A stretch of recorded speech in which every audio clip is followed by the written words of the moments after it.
There we go. Oh, thank you. Thank you. I every time I start a stream now, I just look at OBS with bated breath like, will today be the day that you officially just kill yourself and call it a fucking day?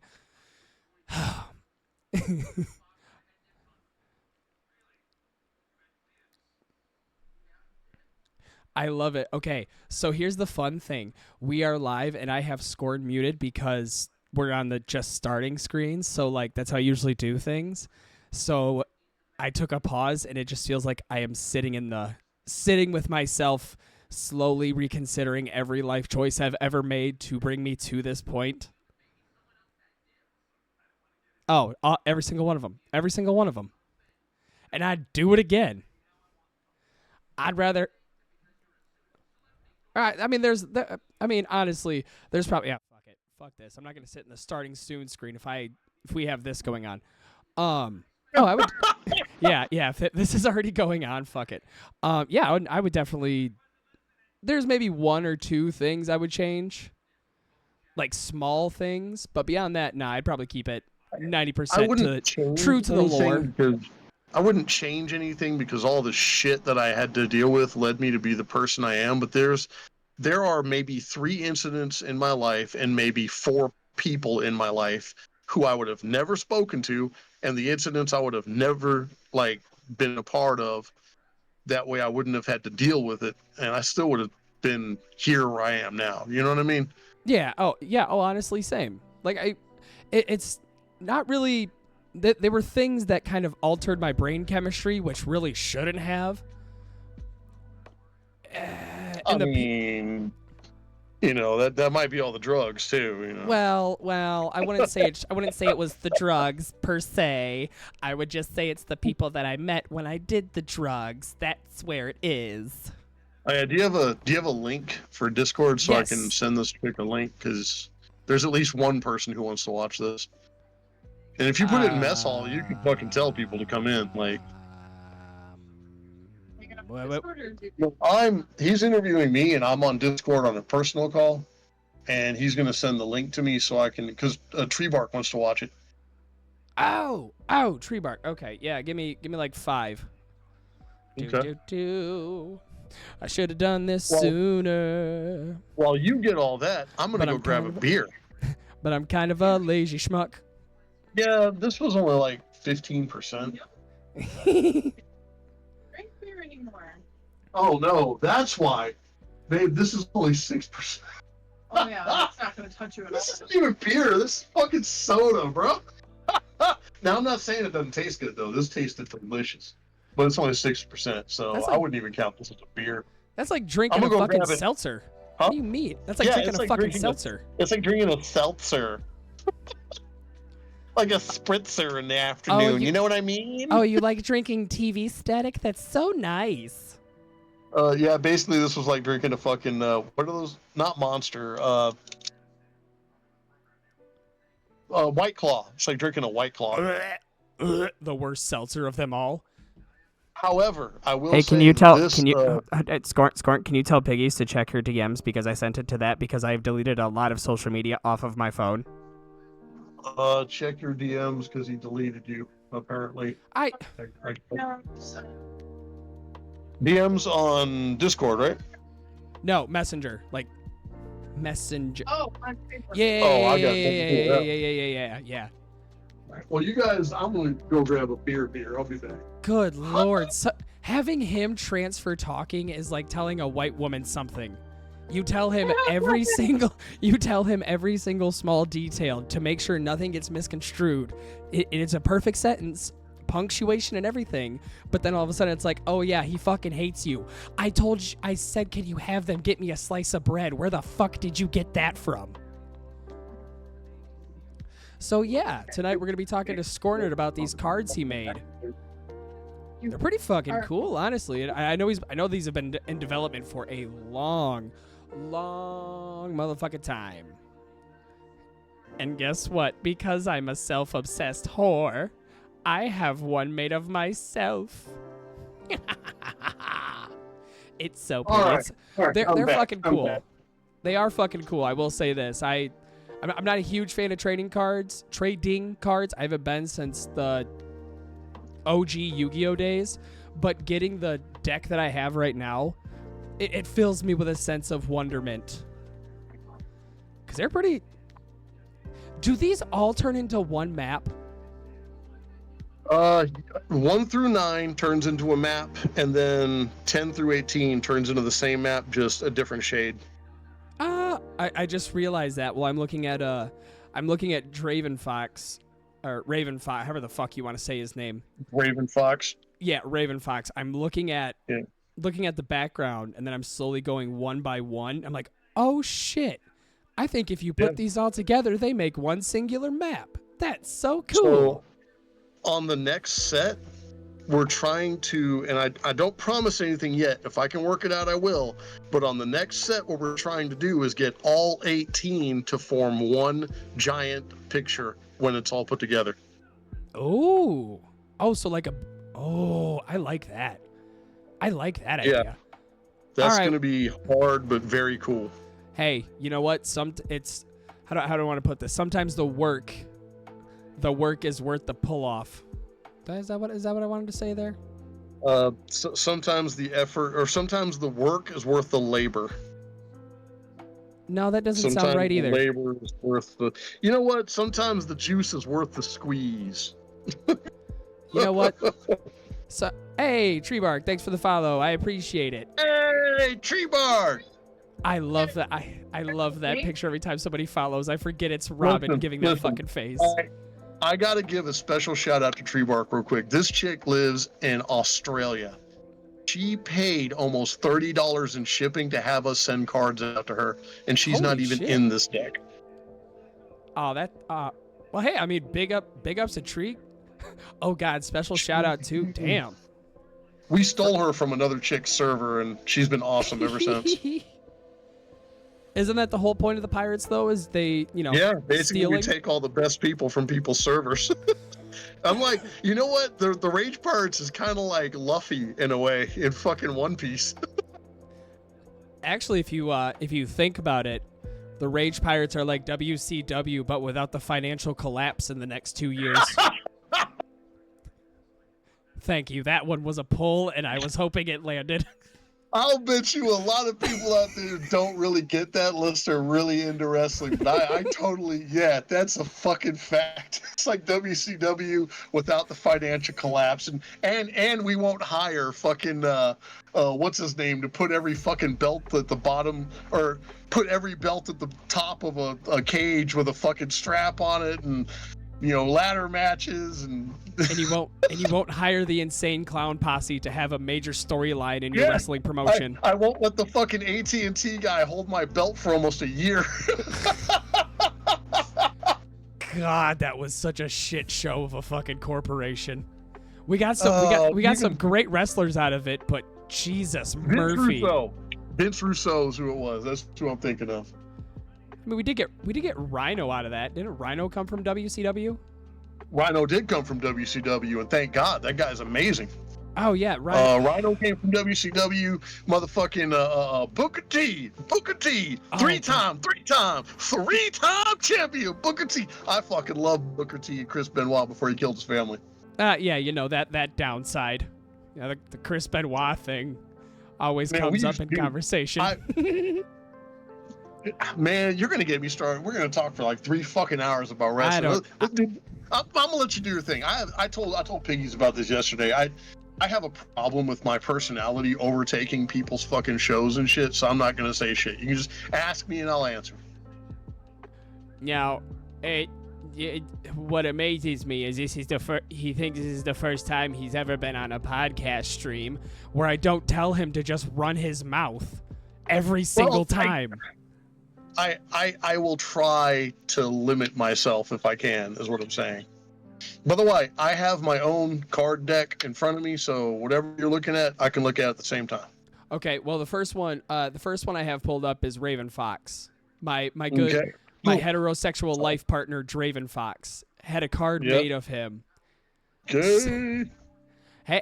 Hey, look, we all have that one person that like gets kind of weird with the the best one by far. I would say if this were a game where we were going to throw things down, I would definitely throw the Raven Fox first to kind of get like a solid base for the rest of the characters. Okay. What do you want to know? What do you want to talk about? What do you want to mention?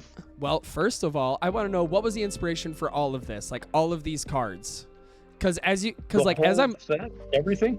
Well, just the ones that I have in my hand, like the ones that I got set. Because I'm looking at you these. mean like what inspired me to make these cards is what you're asking, right? Yes. Okay. So when I was a little kid, I was hugely into comics.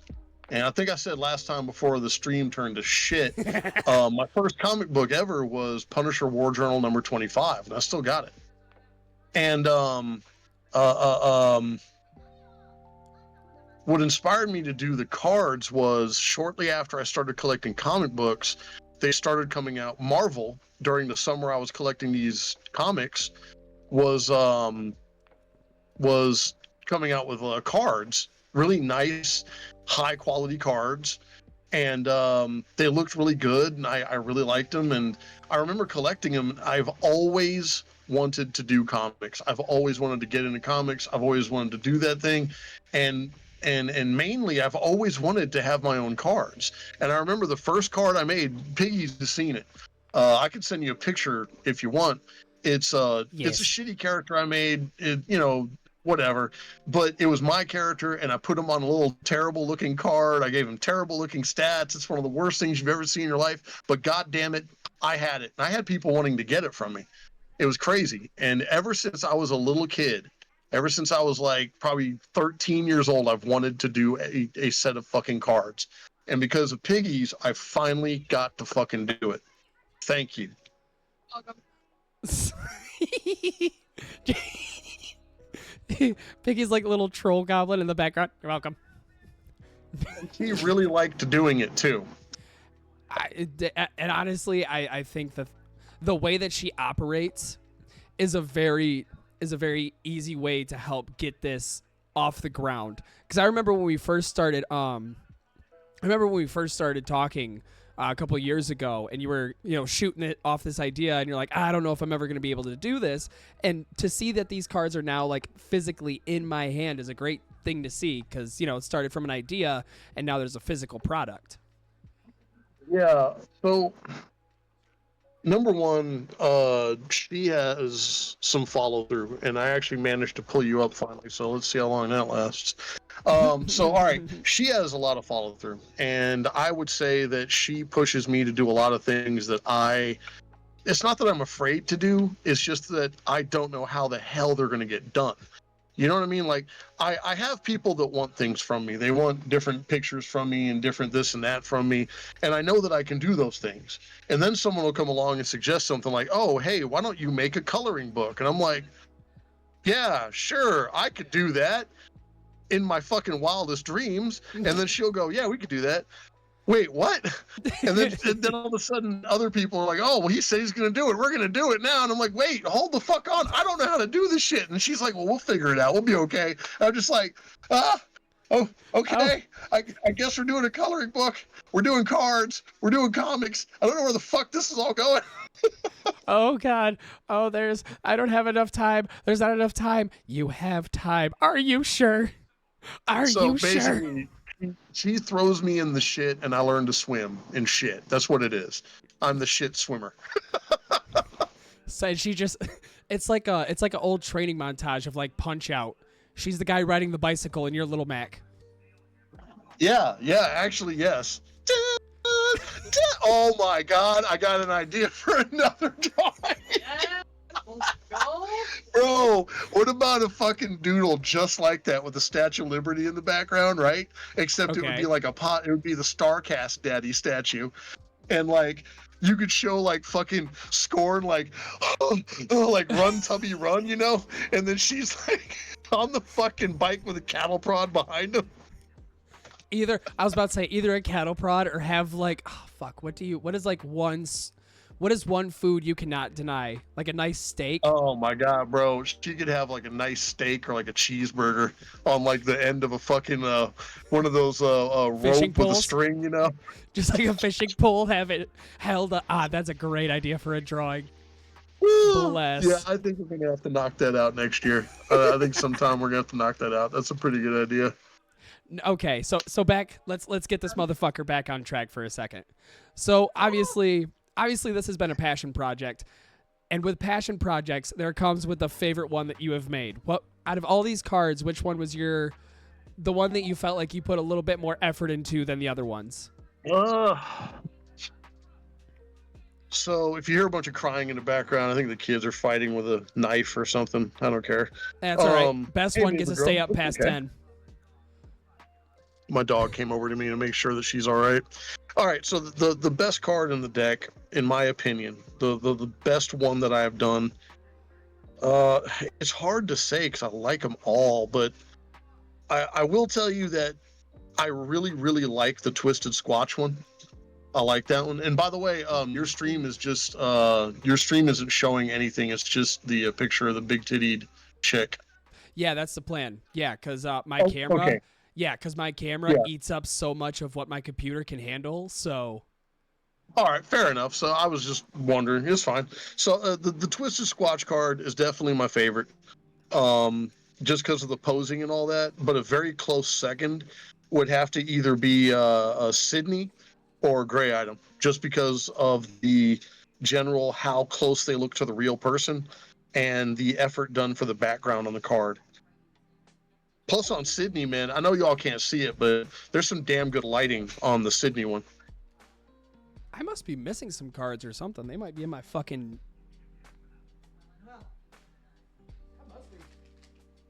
Yeah, there's 18 cards, man. 18. Yeah. 5, 6, 7, 8, 9. Up. Yep, I am. There's some in my drawer. They're in there. They're in there. There Oh boy. you go. Okay. All right. I do like the Sydney one because I have seen her actual face once, and that is about as close as anybody else in these fucking card deck is similarity wise. Yeah, honestly, she saw that and freaked the fuck out about it. She was like, wow, dude, that really does look like me. And if you look at the back, her hand, she's actually got a bee on her hand. And it's significant because she actually likes bees a whole lot. And she was like freaking out about that, dude. Hey, what is a great artist but attention to small detail? Hey, I try. I mean, you got Taint Smasher and the Anarchy logo on your card. I know you can't really see it, but it's there. Hold on a second. I gotta. Oh god, that's in there. Yeah, that's on the backpack. Oh Jesus, yeah, that is fucking in there. You also have a Reagan era bleeding head smiley face pin, because every punk in the world had one during the 80s. I like how we turned me into a punk for this. I appreciate that. So before we get to the little bitch session I have with you about my card, I would like to know, because obviously there's a favorite card. No doubt, there's always a favorite. And what follows up is, which one was your least favorite to make? Like, which one was the least favorite biggest? card to do was Draven Fox, bar none, hands down. No. Actually, I take that back. It was either Draven Fox or the Tech Goddess. One of those two, I couldn't fucking stand. Both of them I couldn't stand. And it's nothing against either person, because I looked at the card deck strictly from the card deck perspective, and I didn't give a damn, who did what to me during the time that I made these. For instance, I don't even know Tecolote anymore because she apparently became fucking crazy and decided to stop talking to everybody. Oh. The reason I didn't like doing the Draven Fox is because after I got done with it, Piggy's pointed out to me how fucked up the wings were, how they originally were, the way that I did them, and I ended up having to redo them, and they were a pain in the ass. And if you look at it, I know that you can't see this at home, but I wish you could, because there's shading on every fucking feather. 2 different shades, and then a third summery shade in the back. Oh, So it's, about the wings? yes, doing this every time 3 times. Did you tell him about the fact that I made you? Yes, go away, yes. So that's one of the cards I fucking couldn't stand doing, but that's only because of the process. The one Tecalote I didn't like doing because the tech goddess went through so many iterations, and since I didn't even know the chick at the time, like I didn't know what she looked like anymore, I just went with however I thought she would look, and I went with the closest thing because honestly, what I learned from some people back in the day doing comics is if you don't have to draw something more than 1 or 2 times, don't put too much effort into it. It's only going to be there 1 or 2 times, and people are going to forget about it. And that's one of those cards that I think people will look at and be like, oh, okay, that happened. You know what I mean? No one knows who the fuck she is. And if you bought the deck, she's like the most boring card in there, really. You know, who is she? She's the chick guarding the World Stone. That's it. Oh. So. Oh, that's kind of like, who's that? What is it? Atlas? The person that holds the world on his shoulders? Is that the god I'm thinking of? Yes, she is kind of, and she has an important role to play in the overall story. She's the one who created the gamer gauntlets that the demoness and the rage demon use to control their powers. So she's really the birth mother of the demon and the demoness, supposedly. And she kind of controls both of them from her tower in the castle. And what's that? The gloves that Ron Man's wearing too, right? No, that was the witch who made those. Oh. Yeah, the witch makes Ron Man's gloves. There's so much lore with this story, and I wish there was somewhere to reference all of this. It's coming. Just let me get some more practice under my belt. It's coming, all right? All I can tell you is the next set has lore in it as well. I actually show the witch, finally. And in the first set, the witch is referenced several times. So it's not like a character I just made up on a whim. Like, this is an established story from a few years ago. And it's all based on Discord drama. Yeah, you want to know where I found out the witch is? Huh? Where? In my card, Skorn. In my card. You want to know what the couple things I have beef with in my card? What's that? So, first of all, let's just go down the stats here, buddy. All right. So, first of all, strength, 1. Let me get your 1. card out. Wait. Let me get your card out. What number are you anyway? I think you're like number 9, aren't you? 9, okay. That's a pretty good guess. You know, with as much time we spent looking at these damn things, you think I would remember this is? Oh, it does say that. Sheet over there. She has the uncut sheets. Oh shit. Yeah, we have uncut sheets left over. All right, I got your card here, Taint Smasher. Taint Smasher. All right, so what are you unhappy with? So let's look at these stats real quick there, buddy. Okay. First off, strength, 1. Fighting, 1. Intelligence, 4. Appreciate that one. I don't know what psionics is, so I can't be upset about that. Psionics, for the intent of this, psionics is mental power projection. It's not necessarily the ability to move a cup across the table with your mind. It's the ability to project your will onto other people also. And that's what Podcastdaddy does. He reaches out and he touches people's opinions and he affects people's opinions about things. That's what he's good at. And he doesn't need strength or fighting to do that. He doesn't need, ergokinesis like fireballs and giant rage gauntlets and stuff. He's a powerful force because he can persuade the public. Okay, all right. I guess I can't be too mad at that. Oh, other people to do your dirty work. Yeah, if you look at his plotting and his intelligence, he's one of them scheming bastards on anime that never die, that always like piss off the good guy and always like get out of it because they worm their way out of it. That's what he is. He's a scheming, conniving, sellout asshole. He's a bad guy, but he's also not a total reprehensible bad guy. He just has an axe to grind against, everyone else in the world. Okay, all right. I like that. I feel that. I fuck with that more. So by the way, he's not a slave to the witch like other people are. He is technically not really working for the witch. He's just working towards his own goal to become Starcast Daddy. Okay. I'm learning. Draven Fox in chat says, I'm learning things here. This deck is insane. Yeah, it's embarrassing. What? Shut the fuck up. It is not embarrassing. It's cool that people are seeing your shit.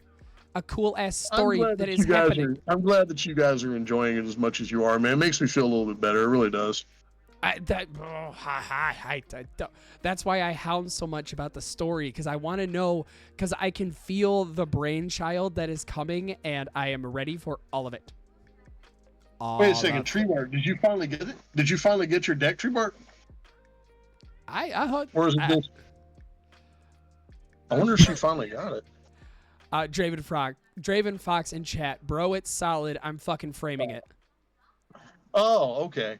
You'll get it. It's in the mail. It's coming. Anyway, go ahead, man. My bad. I hate to interrupt you. I just thought she got it and didn't tell. No, it's all good. It's all good. I want people that were supposed to get this so they can see exactly what we're talking about here, because it's fucking cool. And if my camera was better than a potato, I would have it on. Hey, man, I've done entire interviews like this and carried like 100 viewers with a black screen and like a shitty, like, background with the Rage Demon wearing a suit before with static imagery. So don't worry about it. People will watch it. They'll listen to it in the background while they change their hamster cage. No big deal. Okay, fair enough. Now, so we're going to go on to the next part of this. So obviously this is deck 1. This is the first deck that's come out. Do you have plans for more than 2, or is 2 the kind of hard line you're going to draw? Oh, here's the deal. This is based off of my server, correct?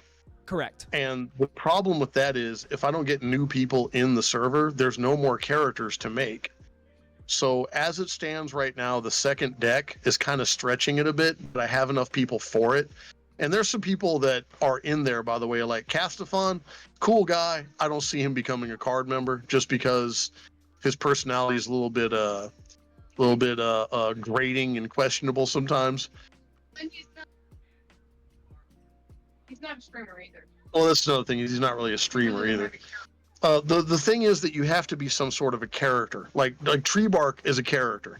All right. You are a character. I am definitely a fucking character. People have characters, and that's where a lot of these cards come from. Is I based a lot of the cards on actual, like, personality traits from people, or actual, like, what they are in real life. Like, for instance, Kel being a troll. If you look at his card, what is he? He's literally a fucking troll on a bike. You know what I mean? Yeah, my mom actually recognized the background on that card. Damn it. If you look at it, that card is Rochefort, Germany. No shit. Hold on. I'm going through. Yeah. I'm like trying to play in the like, all right, here, do I got this? Hold on. I got 1, 2, 3, 4. What the fuck? If you've ever had a hand of cards before, like a hand of trading cards. It's a pain in the ass shifting through them, yeah. Yeah, you know the pain because you're like, okay, there's my Sparkling Charizard, there's my Pikachu. I can tell you that he is number 18. He was the last one on the deck. Yep, and I just pulled him up as I was talking shit about it. He's a yellow troll with sideburns riding a motorbike. And if you look at that bike, dude, there's some good detail on that bike, boy. I put some cool those like I'm gonna brag for a second. I put in please brag white, all you want. Brag all you want with this. I put in the white kind of heart design on the side. I did that with a fucking whiteout pen. What? Oh shit. Oh shit. Okay. Yeah, it kind of looks like somebody took a key to it. If you want me to be honest. Well, no, it's supposed to look like pinstriping. Oh. Because if you look at the fender, there's filigree on the fender too. Oh. There's so many small details that if you don't pay attention to it, it blends in. Like, not a bad thing, but it just adds into an overall picture. And then once you look, you notice the smaller, finer details like that. Yep. Yeah. Yeah. I may have went a little bit overboard on the details. How can you go overboard? That's okay. Like, okay, look, if you look at, okay, I'll give you an example of how I went overboard, is if you look at the Rage Demons card number 1, and you look in the background there, the background is Gamer Hell. That's where he comes from. And that's actually a Rage Pirates game machine, but I used the X-Men game machine from the 90s. Oh, That's the X-Men game machine. shit. What's that? It's shit in chat. Yeah, dude, that's the X-Men game machine. Go check it out. And if you check out the bottom down there, that's a pile of old Nintendo games, SNES games, Sega Genesis, Nintendo Entertainment Systems. That's what that is a pile of that stuff back there. And I label it all too. You just can't really see it because it's shrunk down so far. I'm using my old man eyes to make sure I'm not missing any details here. Oh, that's so fucking appreciate cool. it. It's so fucking cool. I can't even say anything about it. Honestly, if we're gonna go off like who our favorite card is beyond my own, because little bit of a self whore. Everyone's gonna pick your own as their favorite. Everyone's gonna pick their own as their favorite. I'm not. No, I'm not. I'm not picking my own as my favorite.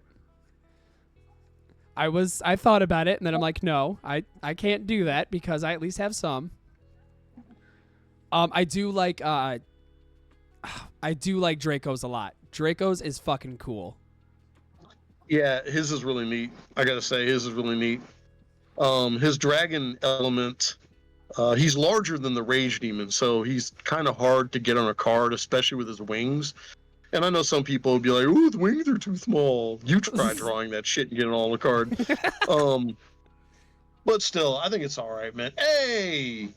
You're talking about, hey, Draco's in here. Holy shit. Speak of the devil and he shall appear. Draven Fox said Dead Bob. Dead Bob does have a very cool fucking design. Dead Bob hates his design, and there's a whole story behind it. That fucking shirt. So, okay, that shirt is actually if you turn it around and read, it actually explains that shirt. And by the end of the story, so Dead Bob in real life only really wears like black and like gray and darker colors. That's just his thing. And so what I did was I put him in that shirt, that cheesecake shirt, on purpose, just to kind of piss him off. By the end of the story, though, Skorn, Dead Bob, and Roxy are so torn up, so beat to shit, that he loses the shirt anyway, and you get to see him in his actual clothes at the end of the story, which leads into chapter 2. You tease me, you know this? You tease me. That's why you always want to do these interviews about the stuff you make. Cause you're like, I know Podcast is like hearing about all of this stuff, but he will never get it. He will never get it in his life. If you turn Dead Bob over and look at his saying, it's "I hate this shirt." I want to since you brought up his description in the background, I wanted to read the description real quick of Dead Bob. Okay, read whatever you want. The necromancer known as Dead Bob isn't actually dead. A sacrifice was needed to wield his necrotic powers, and so he offered his own flesh. Dead Bob has been known to remove parts of himself and have full cognizance over the severed limb. As all magic users do, he is in possession of a mystic artifact. His shirt amplifies his magic powers. You are such a dick for that. You are such a dick for that one. His shirt actually amplifies his magic powers and makes him stronger. And Dead Bob actually plays a huge role. Let's say that I made the comic and put it out there, you would be reading a story about the Rage Demon, Dead Bob, and Roxy traversing the land and interacting with all of these characters and meeting all these characters. And basically each story is its own encounter towards the greater goal at the end, which is the witch and Ron Man. And Ron Man is all by himself. It's a weird, so Ron Man is the creature that they're trying to fight against to save the day. The witch is the one they're trying to stop. And there's a certain person, Draco, who is chasing the rage demon down and trolling him through the entire countryside. And they fight like 1,000 times. It's like, it's crazy how the characters all relate to each other. Like they meet Koala, for instance, and Koala is going to help them escape a certain circumstance that Podcast Daddy has organized to try and betray them and capture them all for the witch. Ooh. Oh. Yeah, the whole thing is fucking insane, Draven. But it is a coherent and actual like story. It's not just something I like made up off the top of my fucking head and I'm just bullshitting like. There's so No much one knows more. the story. There's a lot of lore to this. That's the thing, Draven. Nobody knows the story.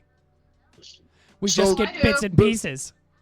The overall story is this: the witch wants to destroy the World Stone, and she wants to do away with the rage demon so that she can have ultimate power and ultimate control over the land. She wants to shape the land in her own image.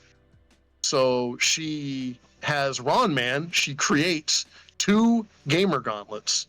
Now, the essence is that the gamer gauntlet is like Thor's hammer. You know what I mean? It's a strong artifact that can shape a world.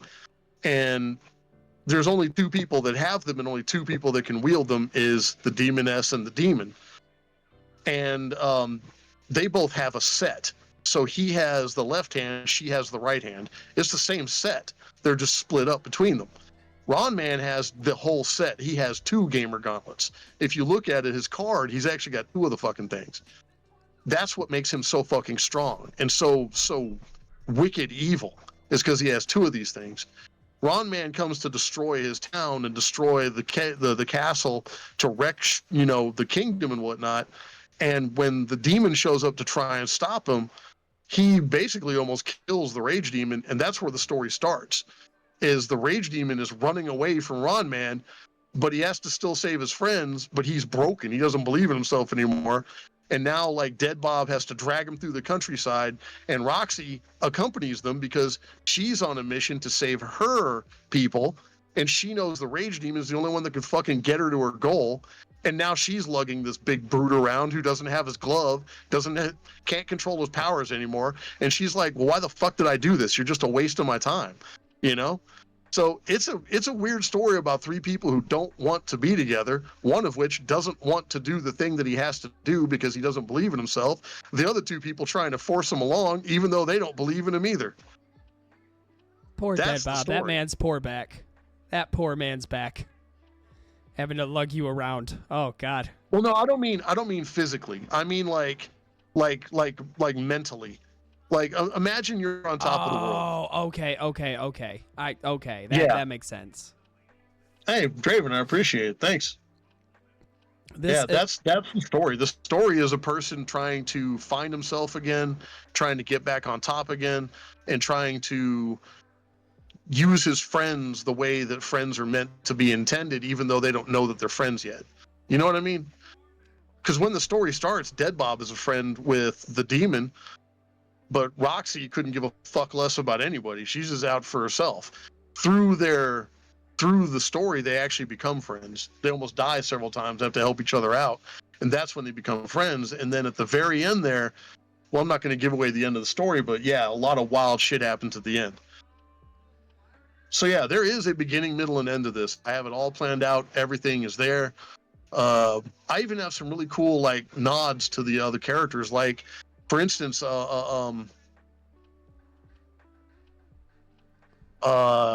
Item. Gray Item fights Ron Man to a standstill just before he gets his ass beat.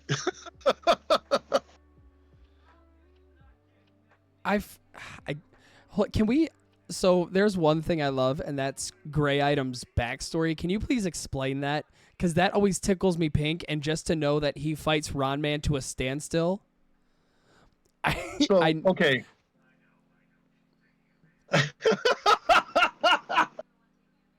Draco. All right. So the story with Gray Item is that Beefcake Sparkle Dust actually trained Gray Item. That's who taught him how to fight. And Grey Item is actually a very powerful, very skilled fighter, but he doesn't really feel the need to fight things to get what he wants. I mean, once he's got the secret chalice of, Djarnabar, he's like, why do I have to fight the big monster? Fuck it, I'm out. And that's kind of like me and Grey Item is a real person. He's a homeboy of mine, and me and him decided that that's what his character would be like. That's how he kind of plays my games. Whenever we're playing an RPG together, that's how he plays his character. Is like, oh, got it, I'm out. Fuck this. So like, I got the loot, I'm out. Peace. Cool. Yeah, it's just I got the item. Let's get the fuck out of here. We don't even have to fight the big bad guy. So that's just how his character is. And it's not that he's a coward. It's just he doesn't see the point in risking his life once he has the gold. And so every time he's pictured, he's running away. But it's not because he's a coward. He just doesn't want to fight it. That doesn't mean he can't fight it, by the way. He's talented enough and good enough to fight these things with beginner gear. That's his gimmick, is it's all beginner gear. And he is the...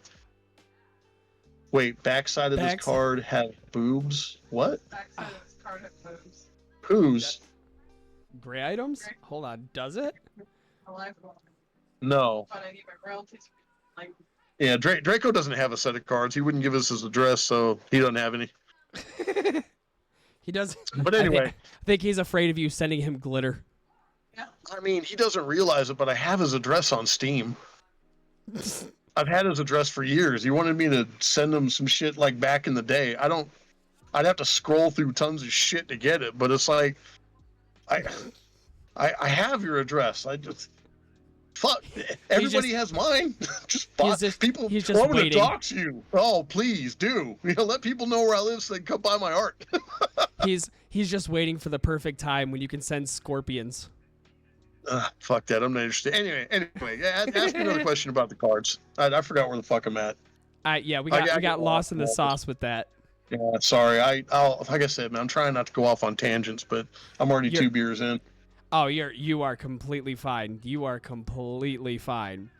Now, do you think that cards like this are sort of a dying media, or do you think more people need to do stuff like this to bring it back into the light of sort of the mainstream eye? Oh, yeah. No, hold on. Let me explain. Draco is talking about something. Okay, so, side note, I will answer your question. What Gray's talking about is, or what Draco's talking about is that in my game Tomb Wreckers, Grey Item actually found an item and accidentally changed himself into a chick. That's what he's talking about. And no, this isn't the character that got changed to a chick. This is the representation of him. What you're talking about is his Tomb Wreckers character. Now, onto your question. I think that the time for the big companies to get cards out to people and have them be endearing and not look at it like a money venture, I think that time's over. You put cards out to stoke interest, right? You put cards out because people want to have something in their hand and be like, yeah, this is my favorite character and la la la la. You can only put out so many cards of those characters. How many Spider-Man cards are you going to have your whole life? You're going to pick Honestly, the one Jim probably Lee only made. one. That's right. You're going to pick the one Jim Lee made because he made Spider-Man cool again. How many Punisher cards are you going to get? I'll bet you're going to get the one that you like the art the best of, and the rest of them are going to end up in a pile. I know because I love the Punisher, and I only ever have one in my display thing over here. The rest of them are all packed away in a fucking lunchbox I haven't opened in 20 years. The thing is that I don't believe that having sets like if I ever got my comic book out, I would probably reprint this set for the greater audience, but that's it. I'm not going to keep making sets over and over and over. I feel like I would be milking people's finances. Now, doing other sets that are interesting, as long as you can keep fresh and keep on topic, I think that you should just keep making sets if that's what people want. And that's the thing is, I didn't want to make a second set. People were asking me the day that these went out if they could buy the second set already. You know what I mean? Like, people wanted me to do it before I ever planned on doing it. So I was like, if you guys want to see it, fuck it, we'll do it, but you're going to have to pay for it. And everyone's like, please take my fucking money. So yeah, sure, we'll fucking do another set, but it'll have to wait a while. Do I think that other people should do this as a return to form? I think that they should for promotionals, like the Rippaverse, for instance. I don't know how well you're up to, I don't know how well you're up on your comics or whatever, but the Rippaverse put out some cards, and I think it's a good idea. See, I'm on a different side of that Rippaverse drama, so I just I'm on the different side of that. Let me explain. My comment here is strictly about the fucking cards. Nothing about Rippa, nothing about the verse, nothing about nothing. Just strictly the cards. Okay. I think it was a good idea. I think it was a good idea that he put him out because it stoked some people's interest. And I think the way that he put him out was kind of neat. He didn't do regular cards like this. His cards were, I think, 4x7. He did oversized cards. So that was kind of cool. However, I think he only did like 4 or 5 cards. I know it wasn't a huge amount. What's that? I said I know it wasn't a really huge amount. I can tell you that. Yeah, no, it was. I mean, he's only got like 9 characters, And if you're counting the ones that are his, only about like 4. But I said that I wouldn't talk about that. So anyway, I think that initially, yes, if you have comic books, I think even video games should do it sometimes. I think because imagine like a God of War card set with all the like monsters and all the fucking Kratos and so fucking that would fast. be cool, right? Oh, so like you fast. could do that or like a Halo card set. Tell me that wouldn't sell out. That'd be fresh. If you actually got like the original people on it. Yeah, definitely. The thing is, you have to know when to stop, though. You can't just keep doing the same fucking thing over and over and over every year. And that's what Marvel and DC did, was they just put out the same fucking characters and the same type of cards for like 10 years. They milked the cow until the udders were red and swollen. Ooh. You know what I mean? So, no, I will put out this set, I will put out the other set, and then I will fucking stop because I don't have any more cards to put out. And that's just the way it works. Right, and I think that gives it a little bit more value than what doing continuous sets would do. I think leaving it at 2 is a perfect amount because everybody that like will know about this has their self in the deck. So they could be like, hey, look at this card. Well, where'd that come from? Oh, it came from a guy named Skorn. And then that just sends it more. I think just putting random ass people, like say Dick Cheese 28 that sometimes says stuff in the server, that's going to make no sense to everybody else. That's not in the cards. No pun intended. And that was part of the thing that I had to do was like originally, for instance, I'll tell you something. Originally, Dark Alchemy wasn't going to be in the set because he never really spoke and never really did shit in chat. Then all of a sudden one day he was just in chat all the fucking time, making himself known.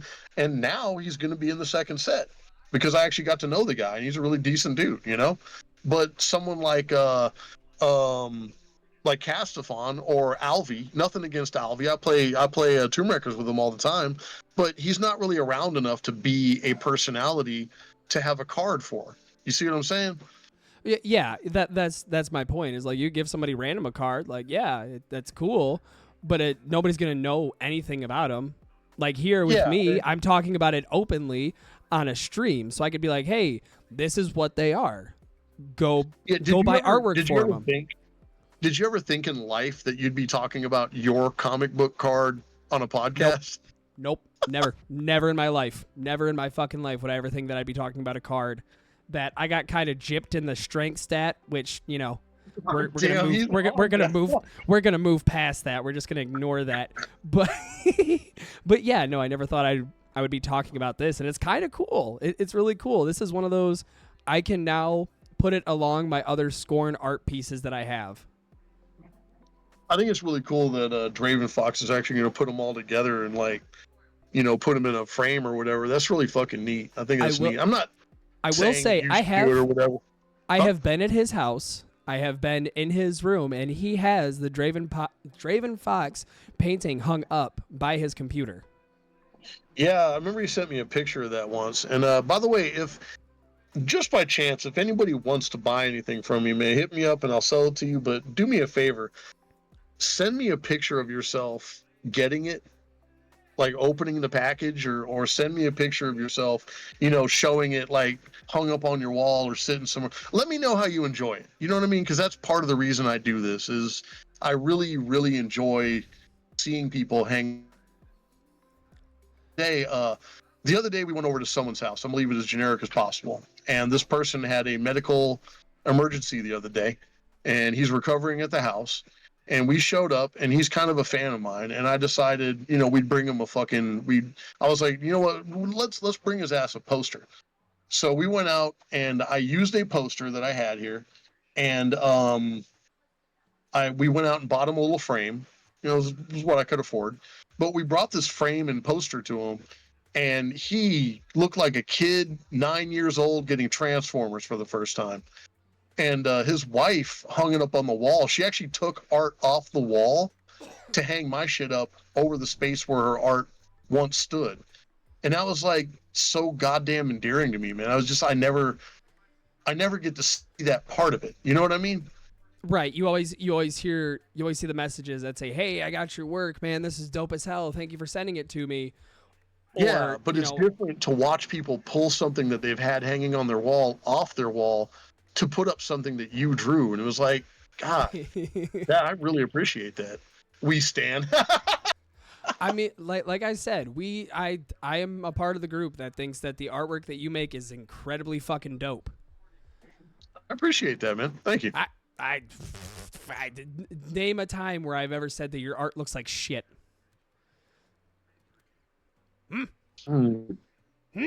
No, sir. Can't think of nothing. Exactly. Live unboxing. Fuck yeah, Tree Bark. I'm down. It doesn't matter what time. You call me 2:00 in the fucking morning. I'll be up. He'll probably be grumpy as fuck. I got my coffee. Unbox this shit. I want to go back to bed. God damn it, I'm awake, but I want to see this. Jersey's hot boy in the house with the 3 deadheads. Hope you're having a good time, man. Fucking 20 messages ago. I don't know, man. I just saw him up there right now. Hope you're still around. If you're still around, put an F in chat. I don't know, man. Put a S in chat for spit or scorn, or to spit on scorn. Here, whichever hold on. one. Let's put some sexy ladies in chat. Let's put one of my other favorite cards in chat here. Oh yeah, Demoness, baby. So I've been thinking about this as I'm looking at these cards and kind of going through them. Do you think that physical media needs to make a huge comeback? Yeah. Yes, I do. I think you know what I realized today? We are a society who says we appreciate artists and artistry, but then don't actually support artists or artistry. That's what we are as a society. And I honestly think that we need to bring back art and entertainment the way that it used to be. And I'm not talking a political anything. I'm talking about creative people being rewarded for creating media that you enjoy. I'm not a greedy person, man. All I want to do is buy beer and car parts and maybe take out piggies once in a while if I can ever fucking afford it again. The thing is that I don't need a lot of money. I don't want to be rich. I just want to have enough. And that's why I charge the prices I do, and other artists, they need to realize that they're in a downside market. I was on this, I became a member of a D&D sales group the other day on Facebook. And what I noticed was a lot of people in there selling digital artwork for $80 to $100 a JPEG. JPEG. You don't actually own a fucking thing. Hey, you want that picture? Print it out, bitch. Use your own shit. With me, you spend like $50. You get a picture. You get the sketch. You get a letter of thank you. You get me calling you to make sure you got it. You get me hitting you up on Discord or Facebook every step of the way to show you the sketches, to ask you how you like it. We need to go back to physical media. That's my opinion. Oh, no doubt. I 100% agree because digital art is nice and it get a little bit, it gives a different vibe of it. But like you said, you don't own shit. If it saves on your computer and let's say the person that you got the stuff from they get their accounts banned or they stop being active on social media and your computer decides to take a shit and that hard drive that you had that on takes a shit, it's gone. That $150 you spent on that one picture is now gone forever. And that's $150 down the shitter.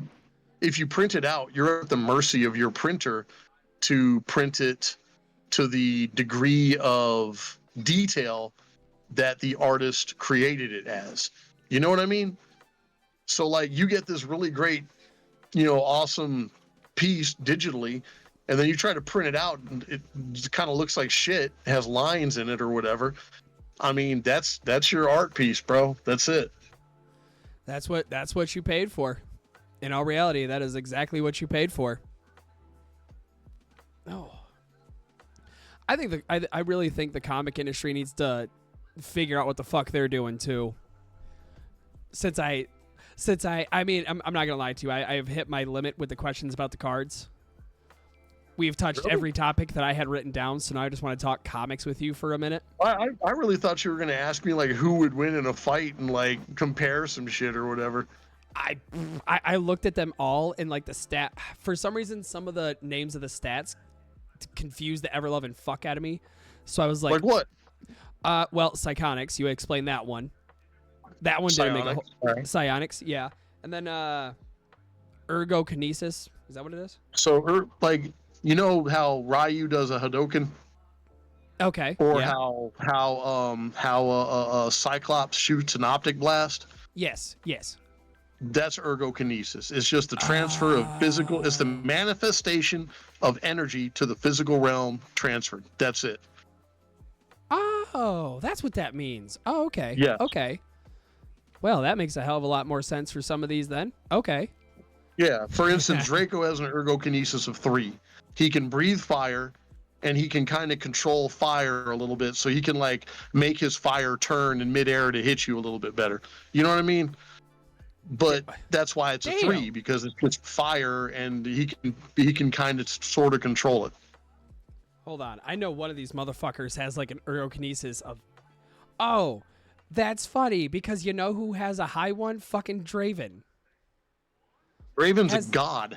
Yeah, thank you for giving him that, because I will never hear the end of it now. Anytime we get into an argument now, I'm just gonna hear, you can say what you want, but I'm a god, so fuck off. Hey, you know what? That's why I created the fucking card, so people could argue about it. Draven Fox is a god character, but his character comes into the Draven's character is a god character, but he comes into the world to destroy the witch. And when he thinks he has the witch, guess what? He suffers a curse. He suffers a curse at the hands of the witch, and she strips his powers away. So he can only do certain little things. So even though he's like ultimately powerful as fuck on his card, during the story that he takes place in, his powers are stripped. Oh shit. Okay. Yeah. Good. Give me some leverage against that. I need that. I need some leverage in my life. Thought you were gonna stop it at the witch stripped. Tree Bark, get out of here. No, the witch strips his power. Stop, Tree Bark, get out of here. Thought you were gonna strip.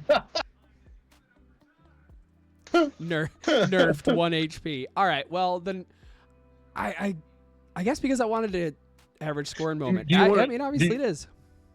Do you want a spoiler? Would that help you with your interest in the cards? Well, my interest is here. Someone in this deck dies fighting Ron Man.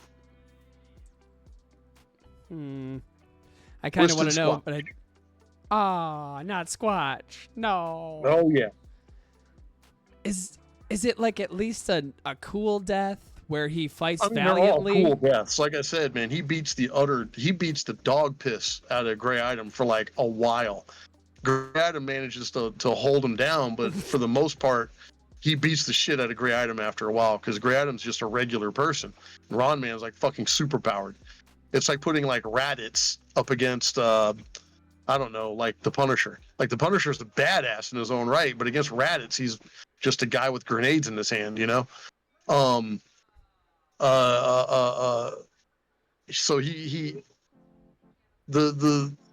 forgot what the fuck I heard go potty. Is it all right? Is she pooping you? Yeah. You rolling up? Yeah, I can sit here. Yay! I can sit here and continuously just talk on the internet with my friends. So another person that gets the shit beat out of them is you'll actually see Ron Man fight the demoness, and Okay. there is no there's no feminist agenda there. That's all I can say. Nah, it's hands are rated E for everyone. She's a beast, by the way. The demoness, I'm taking nothing away from that character. She is a beast. Like if you look at the back of her card, she's fucking powerful as fuck. Her biggest problem is herself, and that's what gets her in trouble with Ron Man.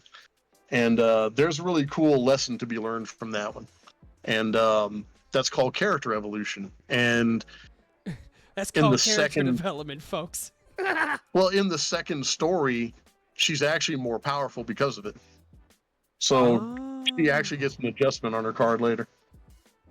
See, all right, now since you brought it up, because like I was mostly focused on like questions about the cards, I didn't really put much thought into who against who. But now that I'm looking at this, I'm like, all right, with the ones I have, I got to do a who versus who. And I don't know how to do polls, so I guess we're just going to have to do a 1 or 2 thing. So, we're going to do 3 rounds. What? Go ahead.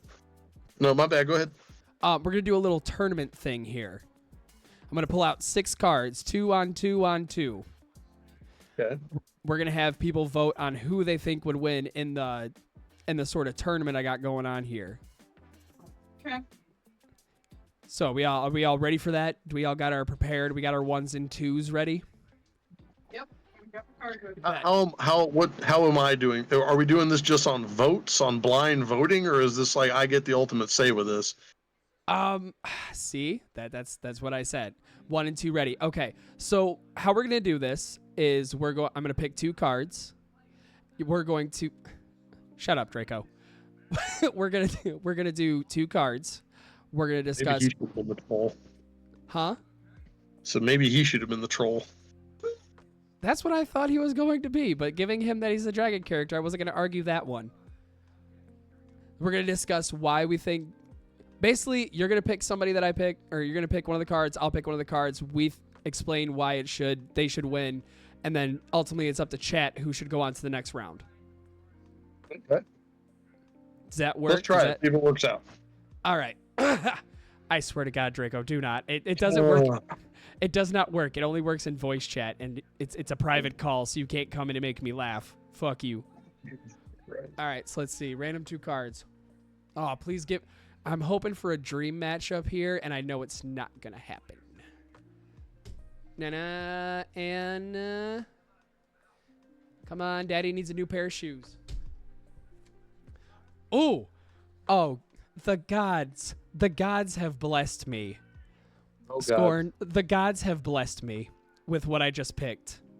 Okay. Mind you, this was a random drawing. I did not look at these cards when I was picking them out. I just drew them from the will of the cards, as the mighty Oogie O would say.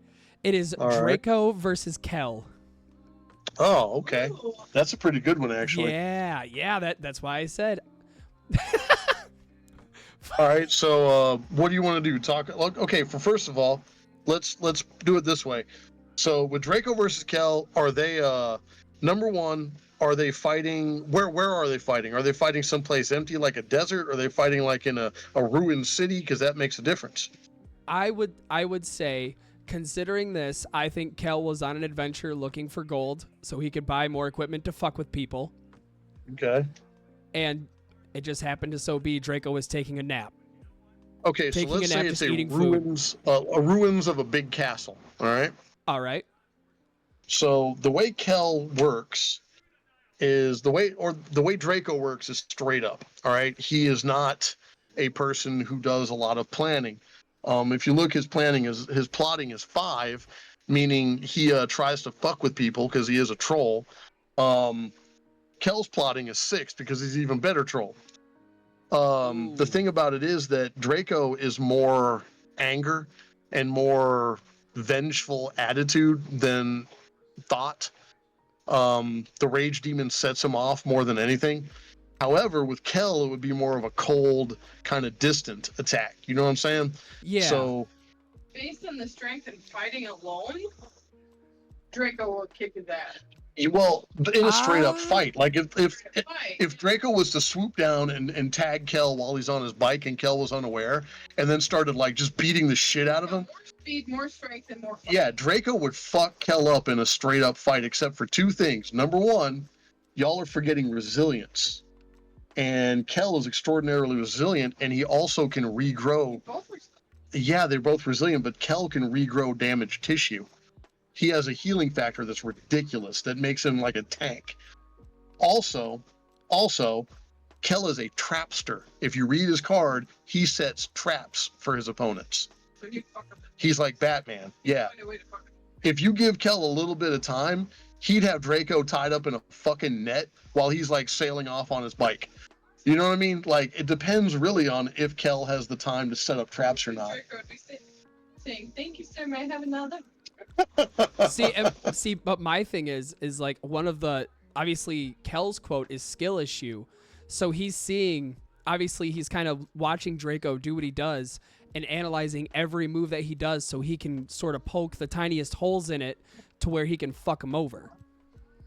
Yeah, that's another thing about Kel is that he is observant. And if you look at Kel, he has 1 in psionics. And that 1 is the ability to aggravate people. Kind of like he does in real life. So he could technically, your stream is breaking up a little bit here. There we go. Yeah. Look, you get good, and you got to take the dick kicks every now and then. And that's I'm good with it, whatever. So Kel could actually force Draco into a mistake. So I'm going to say this. If Kel forces Draco into a mistake and like does some kind of like bomb attack or like buries Draco under rubble, even though Draco's not dead, he's still lost because he didn't stop Kel from doing his objective. But if Kel doesn't get his trap off in time, or if Draco dodges the trap, Draco's going to fuck Kel up, and Kel's just going to have to take his lickings and drag himself away and keep on ticking another day. Fair enough? Fair enough. All right, so It's a here good comes. fight, though. Either way, it's a good fight. Oh yeah, I would definitely like to see that one. I would like to see that one in a comic. Kel versus Draco. Actually, yeah, I might want to make that happen. Yeah, see, it's the heart of the cards. Picked him out. Okay, so chat, you get a chat, you get a okay. That would be the Chat, you get a minute. Put a 1 and a 2 in a chat. 1 for Draco, 2 for Kel. Whoever thinks you win, and whoever wins goes on to the next round. I'm gonna have to say Let me more put than a timer likely. on. Yeah, I'm gonna give 1 for Draco. Yeah, it'd be a good one, but I honestly think that in the end, Draco, he flies and he breathes fire. And even though Kel's, a really master planner, Kel's role in the story is not really battle; it's plotting. Yeah, and if Draco doesn't get, if Kel doesn't have enough time, then obviously he's not going to be able to do what he needs to do. Yeah, it's kind of like Batman. Every bad guy who gets Batman and beats the shit out of him the first time is because they surprise him. Then he goes home and studies him and fucks up their day. Draco in chat. Kel Kel told told me most one. Fuck off. I mean, Draco, you already won. Don't try and fucking rub salt in the wound, you sore ass loser. So I mean, I don't even. Winner. Sorry, yeah, sore ass winner. That was the word I tried to get out there. All right, so obviously from seeing it, Kel is out. There is the timer. Kel's out. Draco goes on to the next round. Put that over there. Stop the timer. Shut up. I hear you. All right, so next one we got coming up here. And we're going to do the same thing again. We're going to shuffle them up, do the good old card dealer trick. Never played a game of poker in my life. You couldn't tell, and I don't know how to play blackjack either. We got... Da-da-da-da. Ooh, okay. Oh, God, please give me something good here. Do not make this a piss-poor fight. We have... Ooh, almost a double. Ooh, okay. All right, you ready for this one, Skorn? Oh, no. He disappeared. No, we're here. No, Oh, I'm here. Oh, you're just waiting. Okay, I need some confirmation you're still here, buddy. Yeah, I'm good. You probably just didn't hear me, or else there was a glitch in the system or whatever. Maybe, possibly. So we have Draven Fox versus Roxy. Oh, that's a good one. That's a good one. Okay, let's assume for a minute that Draven Fox's powers weren't taken by the witch and he's still God. All right? Fuck you, Draco. So, assuming Draven Fox is still a godling, he still has a problem. Give me a second. Get this phone. The cord is all tangled up. Just a second here. All right, so. Crushes her in psionics and her ability. Yeah, he does. He's more powerful than her in a lot of ways, except for, okay, so the thing about Draven Fox's character is he wouldn't be willing to just destroy her. He'd have to have a good reason. However, I'm not going to try to give this part of the story away. There is a great reason why he would destroy her, because her ultimate form is just as powerful as he is. She can actually assume a whole other form of demon. And when she assumes this form, she basically powers up to become basically God level on his level. So, I think honestly it would come down to experience. And being that she... This form, because it's this card. Well...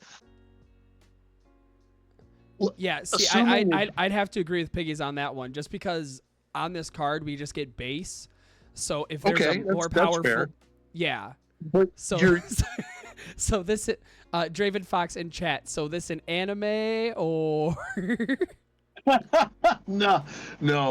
Some of the characters just have secrets about them that are in the story. And a long time ago in a drawing, Roxy alluded to her character having a second form. That's not even my creation. That's her idea. So to keep it real with that character, she does have a secondary form. However, if you're basing it strictly off of this, I think Draco. Raven. I'm probably gonna have to say that it would be an interesting fight with that book that she has.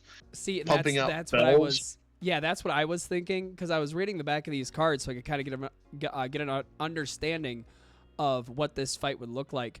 And unfortunately, my money would be on. I think eventually my money would be he on just Roxy. overpowers her. I think my money would be on overpowers her Roxy. eventually. The reason I think Shut that up, Draco. yeah, you can't really fight, a god by yourself. I think if she had like a tag team partner or two, they might be able to take Draven Fox. But being that Draven Fox is a godling and can literally like snap out of realities and shit like that, like read the back of his card. You know what I'm saying? Like, look at his saying, dude. That's a cool ass saying too. Jesus Christ. Did you just plan to overinflate this man's ego or what?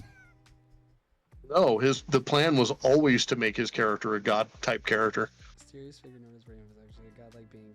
Here, let me read this out loud. Jesus, this man is gonna walk away from it like, yeah, like you guys might have this made after you, but I have a card where I'm a fucking god. What's good? So the back of Draven Fox's card reads, the mysterious figure known as Raven Fox is actually a godlike being from space. The powers are beyond comprehension or measure. He can turn bullets into vapor or remake a statue simply by looking at it. The Raven Fox is capable of opening portals in space to travel to any location. He is also wise and arrogant. Jesus Christ. Read his saying too. Oh, the saying is cool. The saying is, I am more than magic. I am part of reality itself. That's cool. That's fucking cool. It's jokes, buddy. It's jokes. It's ha-ha comedy funny jokes. Yeah, we discussed the character a long time ago. Yeah, it was way before this. I'm just busting his balls. I just think it's funny. So I think that he gets the win, but it's not an easy win because of the book and her secret powers. You could say it like this. They would fight each other to a standstill, and then he would do his super ultra mega attack. And because she would have to change forms to do hers, she would start changing forms, and he would just knock her ass out with a beam of some sort. I could see that. All right. Well, we got the whole battle scene prepared out. So now it's that time. 1 in the chat if you think Roxy would win. 2 in the chat if you think Raven Fox would win. I'm going to set the timer now. Put them in. Damn. It's already. You got. Draven Fox, if you want to pick 2, I mean that's fine with me. You'd have to ask. Podcast if he's willing to do that. Yeah, can we have a pick out of favorite mashups? Yes, we can actually. Fuck. I mean, I'm gonna put 1 just because I feel like there's a way where Roxy could win, but it's very. Like I said, if Roxy could turn into her ultimate form, she could actually surprise Draven, and in the story, that's the reason Draven Fox comes to the reality that he is. He knows that Skorn's plenty capable of handling the witch, but he doesn't realize all the shit that's happened, and he doesn't realize that the person he's hunting is now with the rage demon, and it creates a kind of like problem for him now. Oh, there's just so much lore with this, and I love it. All right. Okay. Yep. There it is. Ooh. Nico versus Grey Item. That is a fucking interesting prospect. All right. Bet. Then that'll be. So I figured out the way that I would do it. There would be 1 spot left where it didn't make sense. So let's go with that. Let's go with Nico versus Grey Item as the next matchup. Actually, that makes perfect sense. Grey Item is a treasure hunter, correct? Correct. What if he stole Plunder Princess? All she is a bag of magic that grants treasures. He likes treasure. So let's assume that Grey Item breaks into Nico Man Ninja's fortress and steals the Plunder Princess treasure bag. And Nico has to get it back. Okay. All right. Nico definitely has the edge. Again, no pun intended, because, well, he's got the edge because his sword can cut through reality. See, and Grey Item might be a strong fighter, but like, he's got starter gear. Yeah, that's kind of all it is. Pretty fast. Yeah, Grey Item also has potions, so like he'll take a hit and then he'll use the potion to heal himself. So like they're kind of on equal ground. You just had a thought factory for your story. I kind of did. It's kind of interesting, this one. Grey Item's better at plotting, but... Well, Grey Item is better at plotting because he can... The thing about Grey Item is he'll plan and escape. You know what I mean? And he'll do some wild shit to escape, and then Nico's going to be at the mercy of Grey Item, chasing him the whole time. Nico has the power of Kinesis and Psionics. But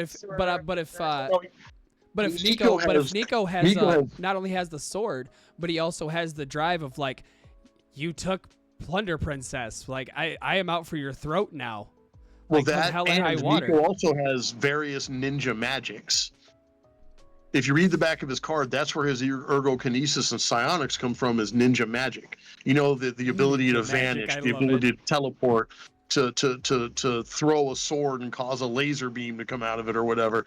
So, you know what? You made this man short. You made him short as hell, man. He got pissed about that too. He got so mad when he saw that. He called me. He was like, "Motherfucker, I'm 6 feet tall in real life." It's okay. You know it's what? okay. You're 5 foot in this. I think honestly, what would happen is Nico would eventually catch Grey Item, and since Grey Item doesn't fight people, really, he would drop the plunder bag and say "fuck it" and run away with whatever treasure he could steal at the time, and just be satisfied. And then Nico would take the treasure bag and just say "fuck it, I got my bag back. I don't care about this guy anymore." I think honestly, it would go by a draw. I think that won't be a draw because neither one of them really has a reason to kill the other one. True. So, but we still have to have a winner. Then, in that case, since Nico deprives Grey Item of the bag, he would technically be the winner because he got his bag back. That's where mine was going towards Nico. Yep. I think Nico would win in that. And in a knockdown, drag-out fight, Gray Item is kind of a beast in his own right, but if he takes one hit from that sword, he will die from it. Dunzo. Yeah, that sword could even kill the Rage Demon. Like, that sword is ultimately really, really a powerful artifact. Okay, so there we go. I don't even think we need to vote for that one. I think everybody's just in agreement with Nico. Yeah, Nico gets it on that one. All right. That was a good one though, dude. Draven Fox really actually pulled a good one out of there. All right, here's the last preliminary. Is that the word I want to use? Sure. Preliminary match. I think so. All right, last match we got going on here, and then we go on to the semifinals. Let the cards speak for themselves, and I'm gonna pick one. Actually, I'm gonna pick two. Yep. Okay, there's one. Not looking at him. Purely blind. Give me a good one. Give Daddy a good set of cards. Who we got here? And the last match is... Damn, son. Okay. All right, you ready for this one? Okay. Dead Bob versus the Rage Demon. Oh, shit. Okay. That's actually a really good one. That's a good one. That's not a clear winner right there. Skorner is absolutely the toughest card in the entire deck. He has the only 7 in resilience in the whole fucking deck. If you look at Draven Fox, I mean, he's really great, but his resilience isn't very high. Oh shit. The thing about Skorner is his weakness is that his rage leaves him short-sighted, and his speed is just a lumbering creature. He's very slow. I don't think his fighting skill is very high either, honestly. He's basically a little bit more than a boxer or a brawler is what he is. Yeah, he has a 3 in fighting.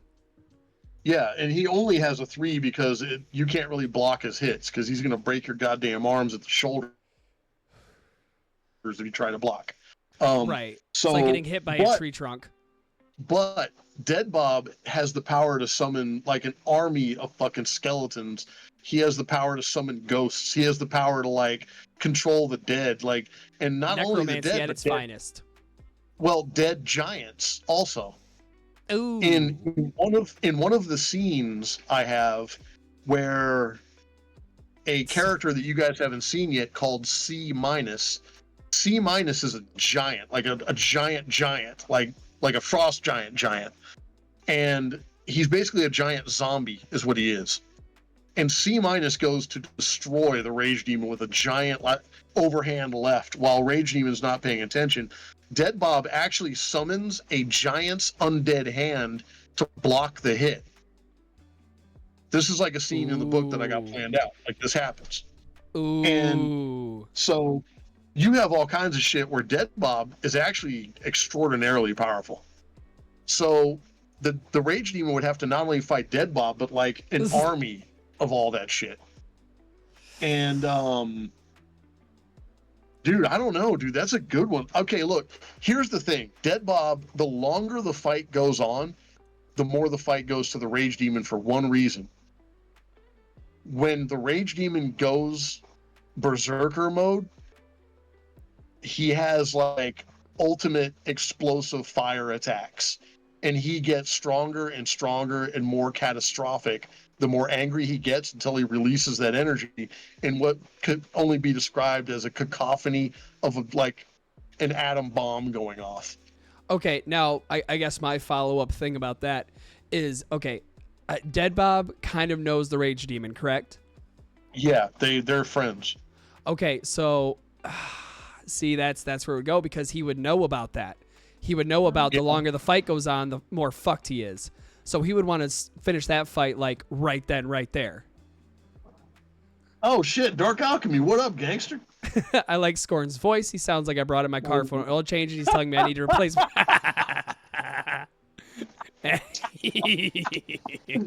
You motherfucker. I Anyway, think I would hand the fight to Dead Bob. You know what this fight reminds me of? Thor versus the Hulk. Yes. Every time. If Thor knocks the Hulk away in the first couple scenes, then Thor wins. But if Thor drops his hammer or gets distracted or plays around with the Hulk at all, the Hulk grabs Thor's hammer and shoves it up his ass every time.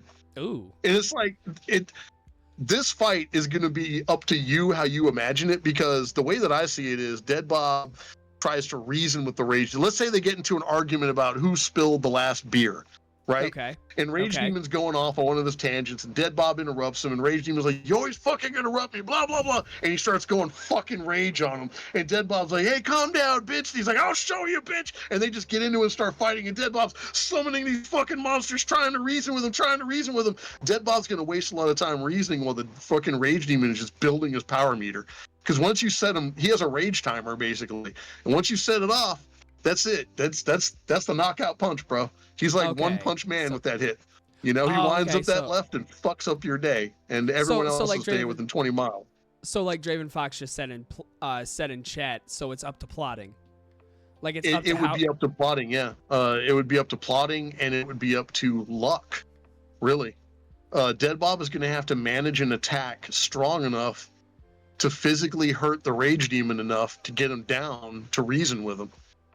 Or get enough, enough sneak attacks from undead armies to sort of catch the Rage Demon when he's not paying attention. So yeah, it really is up to plotting on that one.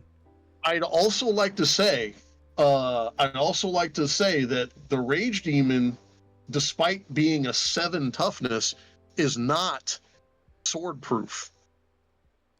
Like, he's bullet resilient and blade resilient, but he has a slower than average healing factor. So, like, he may be impervious it's not like he'll to bullets. Just get hurt and heal it right away. Well, he is a tank. Don't get me wrong. He's a goddamn monster of a tank. But in one of the covers that I have drawn, oh, your stream just locked up again. Well, wait a second or keep going. Yeah. Just wait a second. Just wait. Right. You gotta give it a minute. Like I said, not only is it still kind of like a kick in the dick, but also it is kind of cloudy outside. So I am playing this very on walking on eggshells kind of thing, because it is dark and cloudy outside too. So it's coming back. It's coming around. There we go. So we're back up. Right. We're back up. That's a good one. That's a good one. Okay, well, we're gonna do the voting then. Obviously, we have a lot of if this then that. We're gonna have to take this one to voting. Yeah. I'm gonna say one for the Rage Demon. That's what I'm gonna go with, because I'm me. Of course. 2 of course. Dead Bob, yeah. All right. You fucking traitor. What? I think Dead Bob would. 1 for Skorn, 2 for Dead Bob. I'm sorry, buddy, but I'd have to give it to Dead Bob. It's just because of that raising the undead army crap, like that's power. It would have to be the raising the undead, and like obviously if the Rage Demon is already hitting his limits with rage, he's blind. Like, he's got his fucking tunnel vision, got his blinders on. He's not noticing the world around him. He is focusing on how to fuck Dead Bob up. So Dead Bob's like, okay, here's an opportunity. That is a fact. Yeah, I can see that. Yeah. Like I said, though, the longer the fight goes, the more Dead Bob wears his powers out. But the shorter the fight goes, the more it leans toward Dead Bob, just because he has to get that hit in early. Because once he reaches his rage limit, that's it. That's a knockout punch, baby. But yeah, I can see that. It could go either way, honestly. I'm happy with it one way or the other. Yep. All right, and there we go. Dead Bob goes on to the semifinals. Asshole. All right, there we go. Man, that was a couple of good matches, like, thinking about it. Yeah, that's one of the reasons I created the card deck also, is so people could like have fun doing this shit. You know what I mean? Just like drink a beer and like, hey, who do you think would win? You know? Oh, I would be down with this. Like, once the second set is all made and put out, I'd like to do like a whole big tournament, if you know what I mean. God. People keep begging me to make a fucking card game out of this, and like, ugh. You have to make rules and shit. Just rules. I'm right now. Fucking lore first. I mean, yeah. Book. Yeah, I got, yeah. All right. We're going to the semifinals right now, ladies and gentlemen. Who? It's been an You know what exciting you one. should do? You know what you should do? Make it a fatal 3-way. Actually, it's a fatal 4-way. It'd be a fatal 4-way. Yeah, my bad. Fatal 3-way. I had one of those in college. Did-do. I didn't like that one. Ha! I had one of those in college. I'm still paying the price. All Still right. burns my pee. I still can't look at a toilet plunger the same. Oh, God. Jesus Christ. Okay. All right. So we either do this a fatal 4-way or we do this 2 separate matches leading up to one mega match. I mean, it's up to you. I don't care. I got nothing but time. You know what? I think we should do the 2 semifinal matches and then one ultimate match at the end. Fuck. Jesus Christ. Did you hear that? I hope not. What'd you do? Pop your back? I didn't do anything.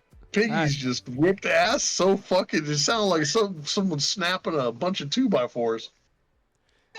I need to get sleeves for my card. Hell yeah, you do, Dark Alchemy. I can't wait for you to get the next fucking set, man. The next set's gonna have you in it, and it's gonna be badass. We've learned a lot from this set. Shuffling up the cards so Skorn, you can keep talking. Just keep talking. Give me like intermission music.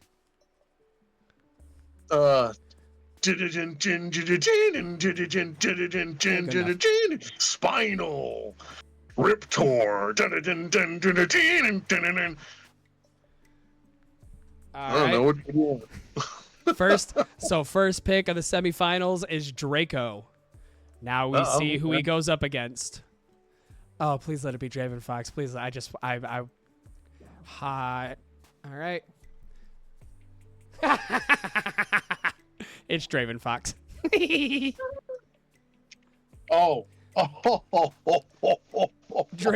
Draco versus Draven Fox. Oh. So, are we assuming that he lost his powers, or does he have his powers? We're gonna assume lost his powers because he had him in the first one, and I think that would be pre losing his powers. So post losing his powers would be his fight against Draco. Even after he loses his powers, he's still fairly strong, but I think that puts him on more of a level playing field because they can both fly, they can both shoot like beams of energy or fire. But yeah, that's what I was going to say, is even if you take his powers away, he still has intellect and plotting.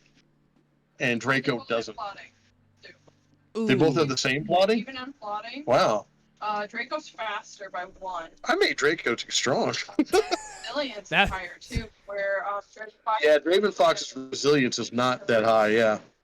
So, I mean, like, it comes down to... the way that I designed, if it gives you an idea, the way that I designed old Draven Fox is a glass cannon.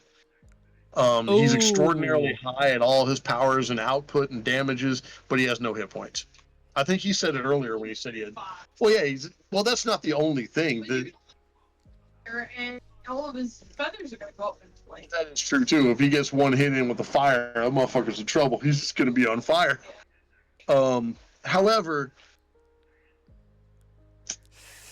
I put my money on Draco. I would put my money on Draco. I'm putting my money on the Fox because he's smaller, and he would be harder to hit with fire.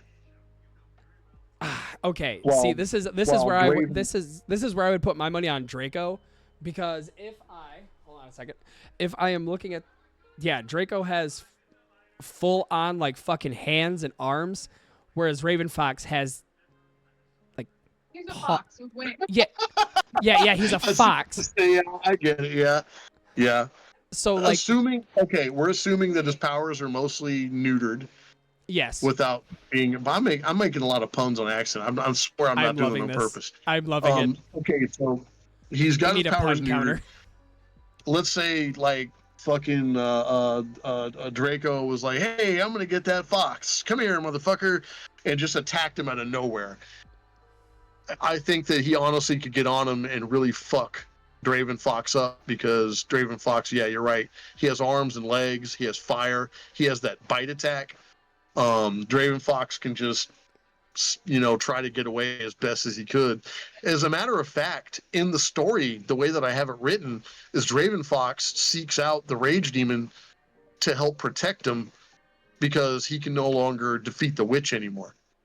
Ooh. So using that knowledge that Draco is actively hunting the Rage Demon and Draven Fox is seeking the Rage Demon to help him out, using that logic in the story sense, yeah, I'd have to say that Draco might actually be more powerful than Draven Fox is in the story at that time. All right. So we have the ideas, we have them plotted. Now I need to know the audience voting. If you think Draco would win, put a 1. If you think Draven Fox would win, thank you, Dark Alchemy, for the follow. I appreciate it, buddy. If you think Draven Fox, put a 2. You got a minute. I'm gonna go Draven Fox just because I know everyone else isn't. He's looking at this chat like, you motherfuckers. Ain't not a single one of you. Yes, but we're still outnumbered. I love it. Now, if so I was about to say, I guess the bad guy goes on to round 2. Round 3. So far, Draco is going 2-0. Oh man. Oh, I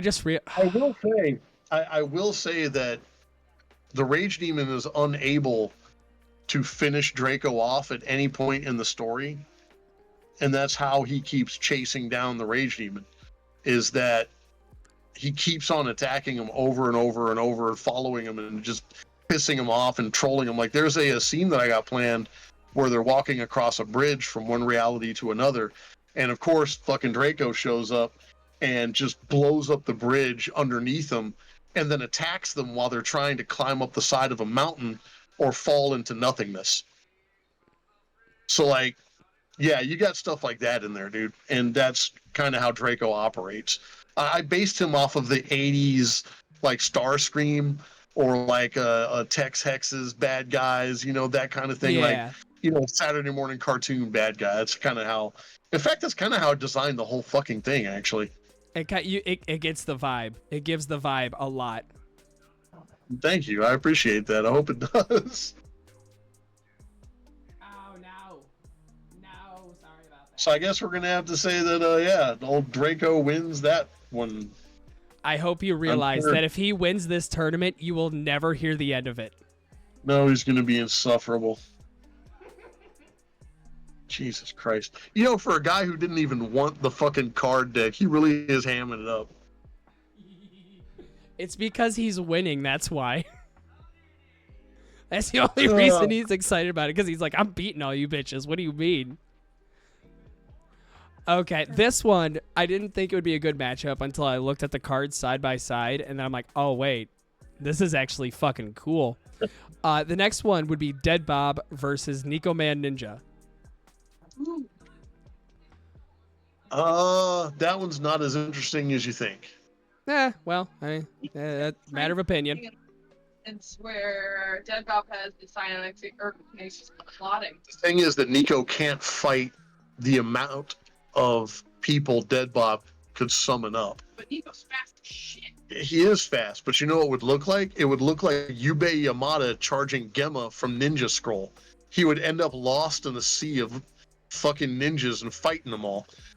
Yeah. If Dead Bob is the ultimate boss to which Nico has to work towards, I would say Nico has a good chance to get there, but Dead Bob, he has other things. Like, once he gets there, what's he going to do? Chop him in half?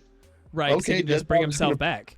Yeah, he's going to put himself back together. What's he going to chop his arm off? Well, he'll just put another one on. There's not a whole lot that Nico could do to keep Dead Bob down, whereas Dead Bob just needs to summon a giant fucking arm to crush and cripple Nico with. Remember, Nico's a normal person with ninja powers. So I'm giving that one to Dead Bob just because I don't think that Nico can fight the amount of shit. You also got to figure, like, yeah, Dead Bob can fight them all, but can he fight, like, undead ninja swordsmen if he wants to summon them? Right. Well, I also noticed that Nico's intelligence is a high level. Well, not really high, but decent amount. So I think in the time that he's fighting, he could poke holes into little bits of, like, what could take this. Now, obviously, that would entail that the fight would go on for longer than 5 minutes. Yeah. But I think at the end of the day, it comes down to a question of, like... Stamina and durability. Yeah, just 1,000 undead, like, soldiers versus one person, you know? Okay. All right. Well, it would be an interesting fight to see play out in, like, an anime. yeah, I think it'd be more interesting to see than to talk about. But I honestly think the Dead Bob gets this one in the long run. All right. Well, that means it's time for voting. Let's get a 1 for Dead Bob and a 2 for Nico Man Ninja. I'm going with Dead Bob on this one. Sorry.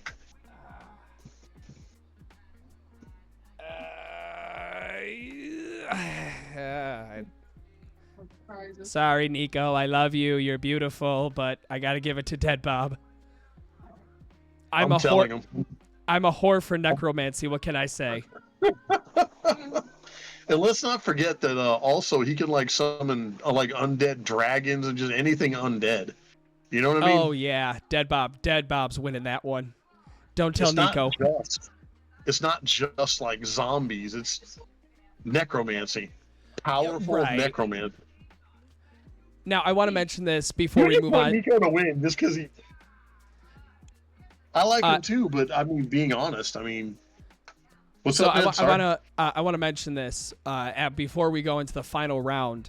After this, the 3 people that are in this call right now, I want you to pick 2 cards that you think would be the ultimate, like, matchup or a dream matchup that you have. And those will be the last ones that we do for the night, is those 3 sets. Okay. The fuck? Pie. What the fuck? How the fuck did you put the pie symbol in chat? It's a special keyboard command. I'm impressed. You can do all kinds of weird things. Ooh, that's a good one, actually. Rage Demon versus Piggy. That's pretty good, actually. It actually happens in the story. All right, Piggy so is not good. If you look at the back of her card, Piggy is actually a villain.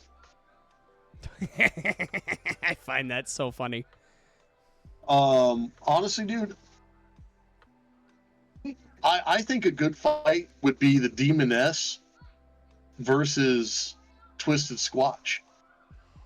All right. Well, let's save that, because after this we're gonna take a small little break, and then we're gonna go on to the people in the calls dream matchups. Okay. So let's knock this last. Hey, Dark Alchemy, I appreciate you popping in, buddy. You have a good night at work. All right, so the last match we're going into is Dead Bob versus Draco. Ooh, I don't even got to think this one through, unfortunately. My money is on Dead Bob. Just because, like, Draco may be able to, strength-wise, but it's the same thing with Nico. Like, the problem with Draco is that his most effective attacks are his fire attacks. And unfortunately, Dead Bob's a fucking skeleton. Draco could take out an army. No, he couldn't. What's he going to take him out with? Fire attack? You're going to burn skeletons? You going to burn bones? You're going to burn the head? You know what happens when you set a bunch of zombies on fire? You just get angry fire zombies. Oh, that's terrifying. That's fucking more terrifying than zombie soldiers. So, like, imagine this. Here's how it would play out in my mind. Draco would come down and be like, "Dead Bob, ha ha ha, I will get you." And he would come down and swoop down and try to get him, and then fucking Dead Bob would, like, summon, like, an undead dragon, and then fucking this undead dragon would appear, and then Draco would be like, "Oh, I'm the real thing, I'm the Draco," blah, and blow fire on him, and then this fucking dragon would just be on fire attacking him.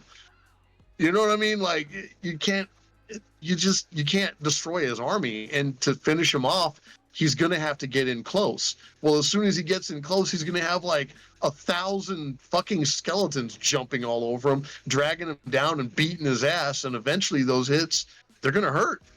And eventually someone's gonna get a lucky shot. The thing about these characters is there's no one who's bullet and sword proof. So there is no like character who can just get stabbed and, you know, like Superman, a tink, ha, nothing can affect me. So they There all have isn't their own one. little kryptonite, is what you're saying. They all have their own kryptonite. Yes, every single character has a weakness. So, Okay. Would that be magic or? Dead Bob's is the fact that he runs out of magic quickly because necromancy takes so much magic to control everything. So like he may be able to summon shit, but once it's out, it's out. Like his once tank's he's on at his E. limit, he's at his limit. But his shirt makes that power like you know, You are such a prick for that. that ugly ass cheesecake shirt. Wrong.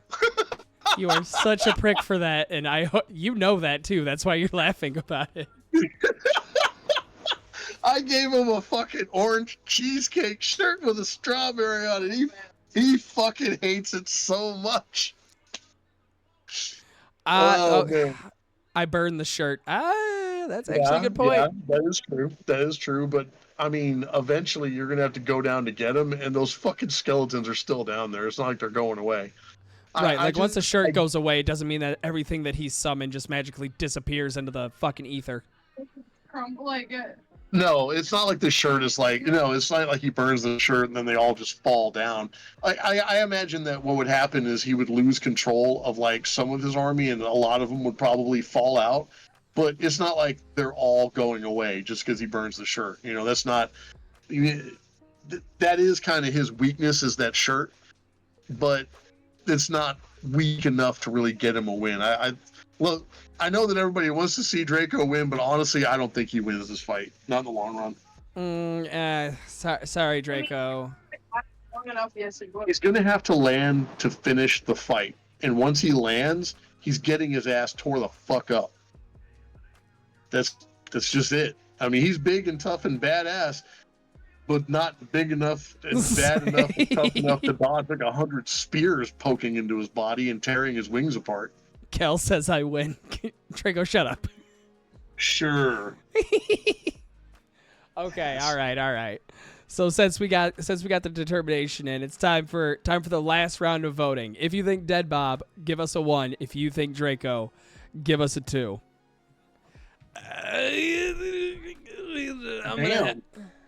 She fucking quick with that.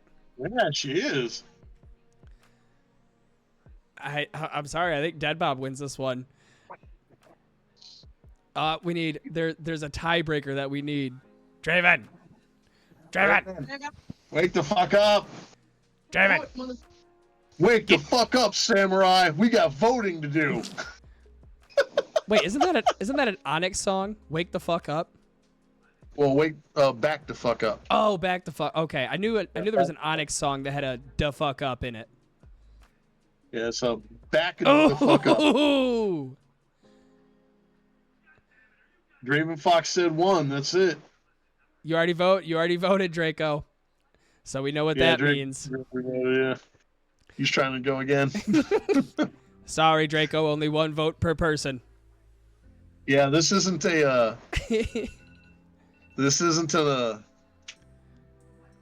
We'll keep politics out.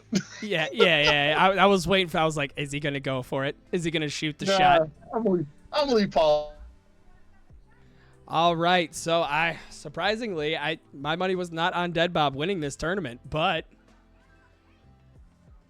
he won. Dead Bob won the Rage Pirates tournament. Yay!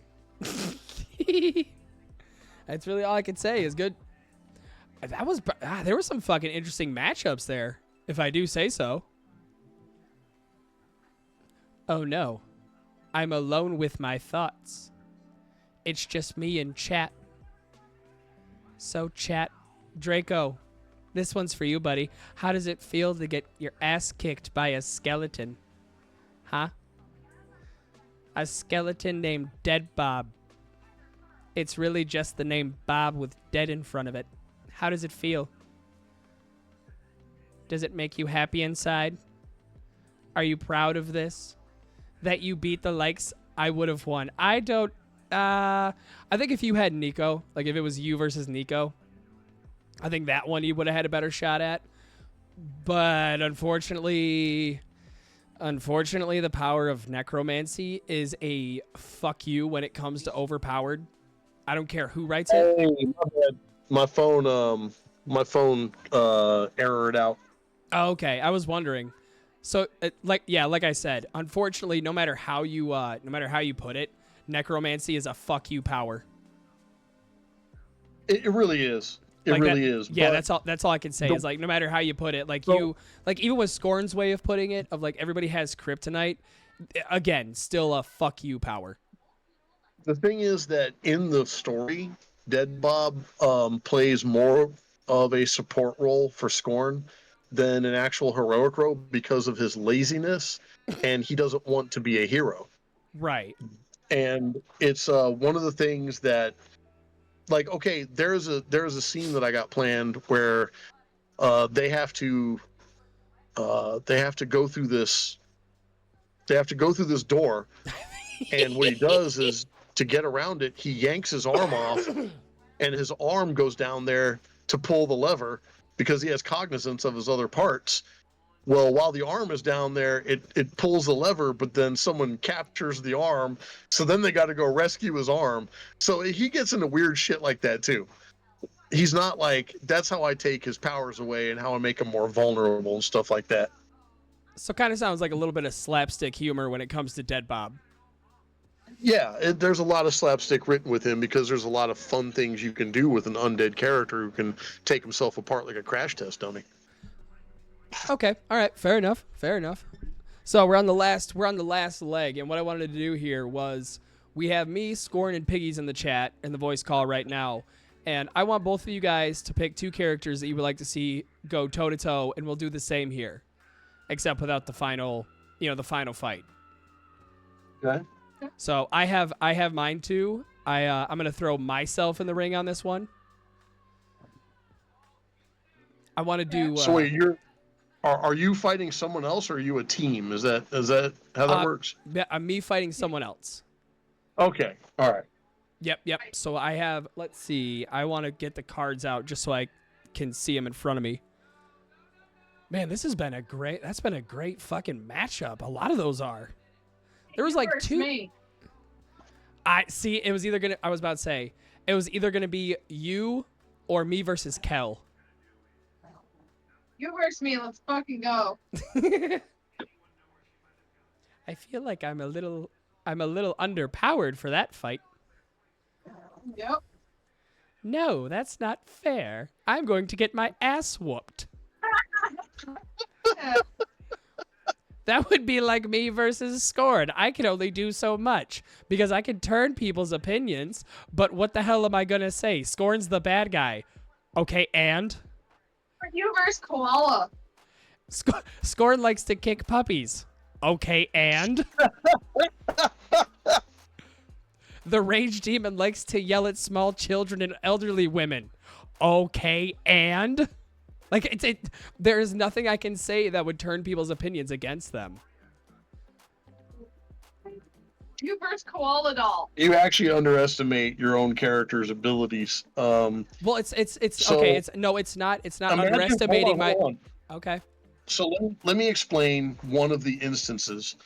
The reason why they end up going to Koala to help escape is because they go to another buddy of theirs.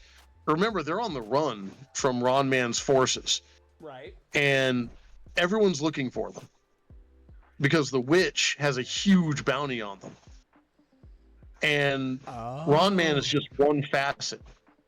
So the witch hires Naughty's character. The witch hires Podcast. And the reason she hires Podcast is because what Podcast does is he turns all of the Rage Demon's friends against him. You see what I'm saying? He's a Yeah. lot more powerful than you realize. It's not like up close in a fight he's strong and stuff. Like you got to get that out of your head. Think of how a politician can ruin a nation. Okay. Oh, That's the I way- see what you're saying. I see where you're going with this now. Okay. Yeah, it's not okay. like he can mess you up like, oh, I'll fight you, but he can cancel you. He can get you canceled. He can take away all of your assets. He can put you in a corner. Lonely. Yeah, he can make you real lonely, make you make real dumb decisions, get you caught up by the witch. And since he used to be a friend with the Rage Demon still thinks he's a friend until podcast fucks him over. So it's like Really badly. so it's like he knows he acts like he's friends with you until it's time to get what he wants, and it's like, hey, remember that dark secret you told me? Yeah, now everybody's gonna know this. Read the back of your own fucking card, dude. I That's what your did. character does. I did. I don't know. I guess when it comes to Not that, only I'm thinking of like He's using the witch, for Christ's sake. oh. He's even manipulating the witch. Oh, I got lost in translation on that one. Okay. All right, fair enough. No, your character is a lot more dangerous than you give him credit for. The motherfucker is a politician who wears many suits. Oh. And the reason he survives is because he's always talking his way out of shit. So he's the man of many faces. Got it. Yes. He's Oh, not okay. just some guy who goes up to people and punches them and says, justice. No, the motherfucker he's like the Joker. I like my card more now. I like my card a hell of a lot more now. Because you have the Jess, lore to go with it. I'm just kidding. I've always loved my card. Don't let me blow smoke up anybody's ass. Fuck me. Okay, all right, fine. Since it got brought up, we'll do Koala Doll versus Podcast. That's fair. I don't know. Piggy's brought it up because, like I said, I wanted me versus Kel. So Kel would bomb your station. And fair he enough. would try to turn people against Kel, but Kel wouldn't care because he's a troll and he already doesn't have any friends.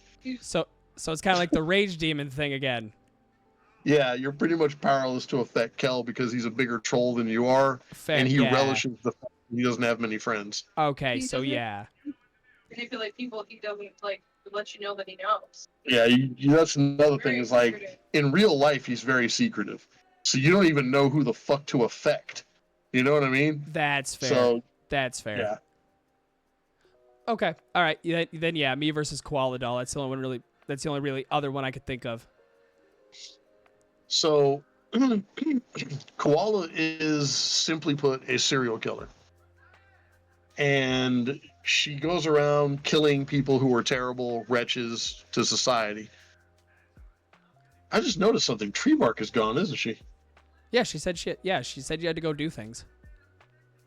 Oh, well, I didn't see that. Yeah, she said it a while ago, actually. All right, well. Anyway, so As let's we say pay there was attention to okay. the chat Here's over how I here. could see it. I could see Koala deciding that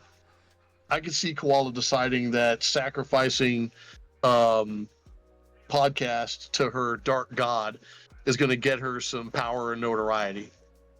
And I could see her going to his studio, sneaking in, attacking the guards, killing them, and using her wiles, to get through the dudes to get to him. And then I could see her kicking the fucking door, and that's where the fight would start. And to that end, I'd say that she has the edge on you just because she has a knife and she is a psychopath. Right, but you However, gotta. Well, well, go ahead. I say, but you got to remember, every psychopath has that one thing that makes him tick. And obviously, if my character is has the gift of gab, as one would say, he would be like, hey, whoa. You could verbally manipulate her into going after someone else as a bigger target.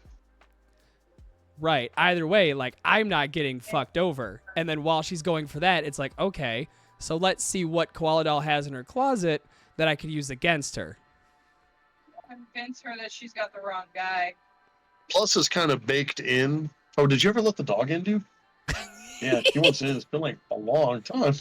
It's cold plus, out here, you motherfuckers. Oh, it's not that bad today. Yeah, that's like a 60.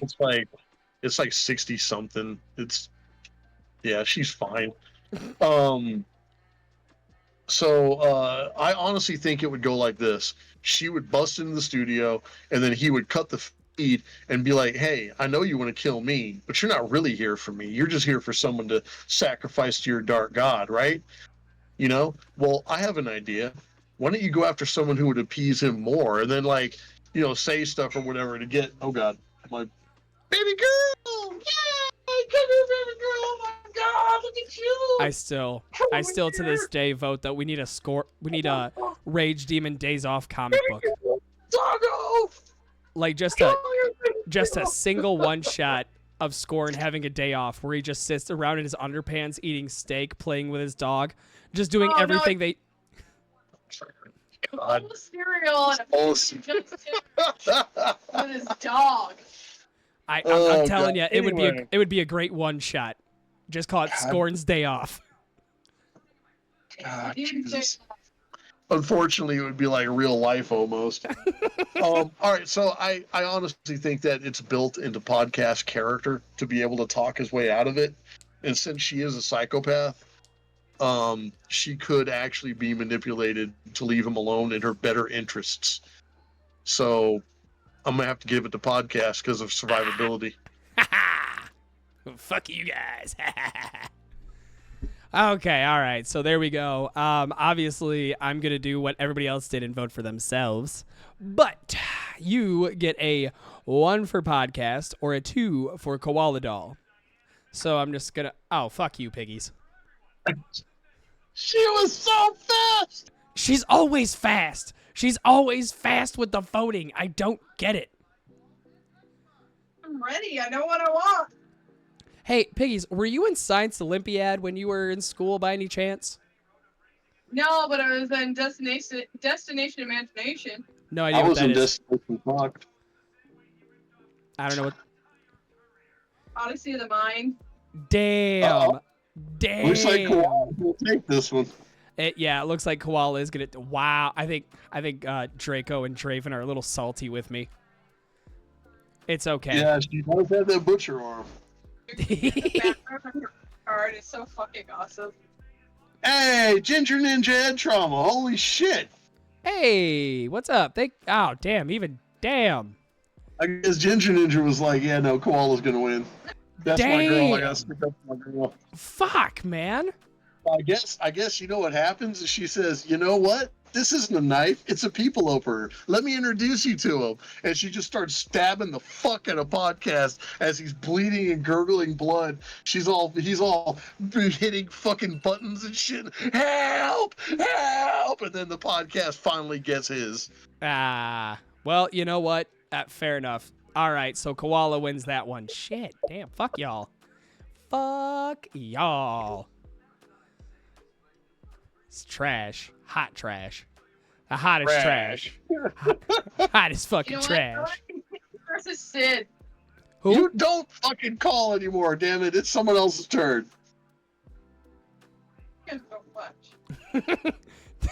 Well, Well, then, okay, then it's your turn, Mr. Skorn. Oh, now that we're on the spot, can't think of shit. No, I got one. I just don't know if it's the best one or not. I really honestly think Twisted Squatch versus the Demoness is a good one. All right, let's hear the reasoning then. Since that's your pick, let's hear the reasoning. So Twisted Squatch is nothing but strength. As a matter of fact, I think he has the only 7 strength in the entire deck. Okay. He is physically the strongest, and his resilience is nothing to scoff at either. It's a 5. Oh Jesus. He is a fucking tank. He is a walking tank. Yeah, he soaks damage. He can also dish it out. Plus, he has the alcohol power. If you look at his power, is to drink a bunch of beer and go twisted, meaning he gets even more crazy, rambunctious, and less concerned about his own health the more the fight goes on, basically. The Demoness is haughty. She's arrogant and vain, and that's one of her shortcomings. But she's nothing to scoff at either, bro.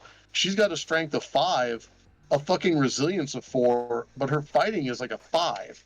You know what I'm saying? Like, his fighting is only a 2. Plus, she's more intelligent, and she has ergokinesis. She has the gamer glove. You know, she has the right hand. And the right hand, as opposed to the left is all power.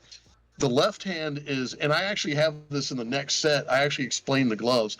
The left gauntlet is all about power, uncontrolled obliteration, like the power to destroy a fucking mountain. The right hand is the power to destroy the person standing next to the mountain. It's all control, it's all technique. It's power, but it's all boiled down to its barest essence. Yeah. And if you look at the cards, if you look at the Rage Demon card, his hand is just on fire. He's getting ready to fucking smash something. If you look at hers, she's actually siphoning the ability and like swirling the energy around and getting ready to do a charged attack. That's their differences. She's able to control the power and like fight better and whatnot. See, Draven, I was just about to ask the same question, but I was waiting for him to finish his statement. Will there be artifacts? What do you mean? Like, will artifact there be cards? will there be artifact cards like the gloves will have their own cards, or maybe Koaladol's knife? If you guys, I'll ask when I start the second set, I'll ask. And if people tell me that they are interested in the lore behind the artifacts, then I'll do Nico's sword. I'll do Tekalote's staff. I'll do Twisted Squatch's barrel.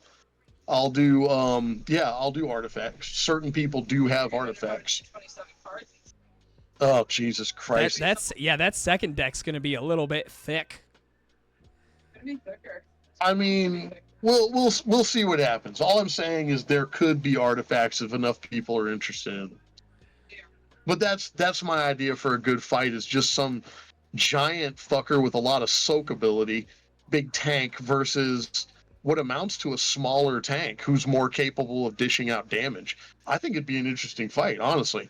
So it would be the how does that saying go? It'd be the immovable object versus the irresistible force. Yes. Yeah. Yeah. It would be something like that. Yeah, because she's no slouch. I mean, she's a beast in her own right. She's the Demoness. You know what I mean? She's every bit of his sister as she can be. And yes, sister. I remember when she first came out, everybody was like, "Oh, are they going to make out?" And I'm like, "Oh God, no! I got to make sure that everyone knows that they're related right away." See, some reason, I always thought you, because when I see the Demoness and I see the Rage Pirate, I think of Odorous Orungus and Slimenstra. Yes, that's about exactly what they are. They're a dysfunctional brother-sister. In fact, there's a line in the book when Ron Man is beating the shit out of the Demoness where the Rage Demon goes fucking supernova, and he flat out states, "Nobody beats on my sister but me." So yeah, they're dysfunctional as shit. They're dysfunctional as shit. Sister and brother.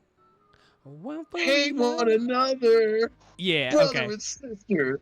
Back off, mister. Okay, I'm glad we got the Guar reference out of this stream. Glad we got that out 2 hours in. Hey, man. There's always one. There's always one. You know, it's all on that road behind. Well, have you seen me is the real question. That is the real question of it all. God, that is my favorite song off of a... Nobody else gets this. Nobody else understands this. Good. Dark Alchemy would. He damn sure fucking would. Ah, damn you, Dark Alchemy. Why did you have to go to work? Like an adult? Yeah, the one guy who would get this. Anyway. Okay, all right. So we'll go to the voting then. Lord posted on TikTok a blind react to your cards. Yeah, I'm going to have to check it out after this. Yeah. Ooh, nice. All right, so what we're going to do is we're going to do one for the Demoness and two for, Twisted Squatch. Twisted Squatch. I wanted to call him the other one. So one for Demoness, two for Twisted Squatch. Who do you think y'all would win?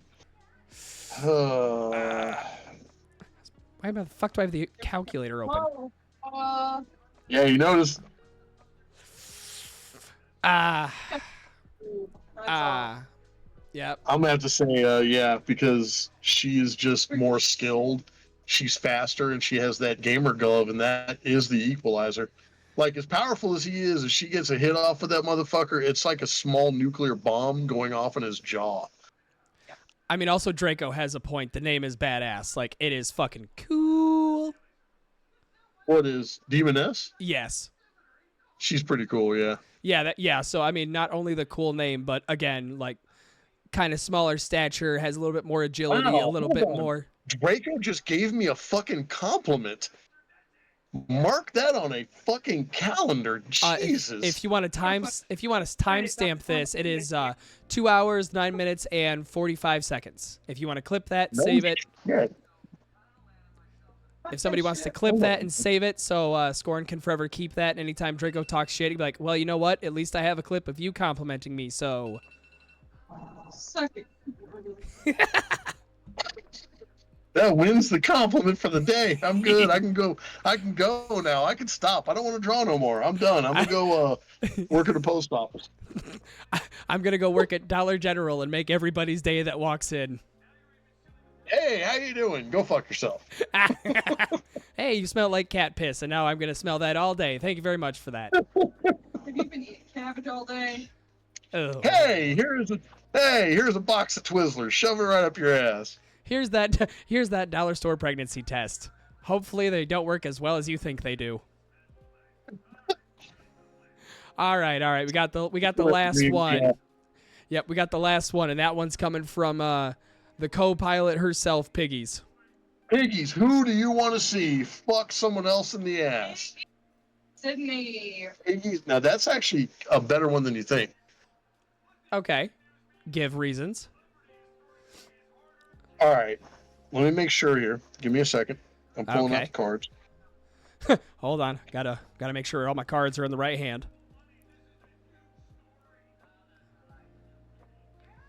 So first of all, let's say it's on Pig's pirate ship. Okay, that gives Sydney a fair amount of ability to jump around and do her thing, because Sydney's character is more of a distractionary kind of a reactive person who jumps around and bounces all over and does all kinds of wild shit. But yeah, like you said, she's also on your pirate ship facing your crew at the same time. And if you look, she's not really strong. She doesn't really fight good. She's mainly meant to piss people off. However, well, I guess there is no however. Piggy's is kind of strong, actually. I know it doesn't look like it from her stats, but her plotting is a 5. And look at her toughness, dude. Her resilience is a 4. I kind of figured you would give her a little bit more in the well, hold on. Ah, shit, I put my cards away. Fuck, that was stupid on my part. Well, what's her? I'm not gonna play the whole find the card game. Third time I've had to do that this stream. Okay. Yeah, I feel like you kind of shortchanged her on the intelligence, though. No, and they're both equal intelligence. Intelligence of 3 is actually above regular human being intelligence. Okay, Remember, fair like enough. I said, we went on the Marvel scale. 2 would be like a pretty yeah. astute reader. 3 is someone who is well studied, like a college type, Oh, that big plotting. word. Yeah. That And also plotting, the plotting on her is ridiculous. Hmm. So here's how I think it would go, man. Sid would end up jumping around and pissing Piggies off, but Pigs would already have a plan to capture her, and Sid would eventually fall into it because part of Sid's gimmick is she's accident prone. Oh yeah, there's the Achilles heel right there. Yep, she's accident prone. She would stumble into the trap on accident, Piggies would spring it, and that'd be it. It'd be a knockdown, drag out fight, and Piggies just wins hands down in a fight. Plus, Ooh. if you read the back of Piggy's card, Piggy's has the power to curse people. Yep. She was given that power by the witch. So, yeah, I'm going to have to give that one to Piggy's. Yeah, honestly, if you read, yeah, she's the one who turned Plunder into a bag. Yeah, Plunder used to be her Plunder used to be her only competition. Until she got nice. Nice. Well, yeah, they had a huge fight, and Piggy's got her through a long fight, long duel, and cursed her to be a bag. Fuck, that's actually good. There's- Okay, yeah. Yeah, there's a whole story there too. Oh, there's so many stories that just need to be seen. I love it. I have made, I worked there's too much lore here, dude. These fucking cards are ridiculous. You did this to There's yourself. there's Okay. never too much lore. There is never too much lore. She's like, I want more. Give me more lore. Yes. I am a lore whore, as one would say.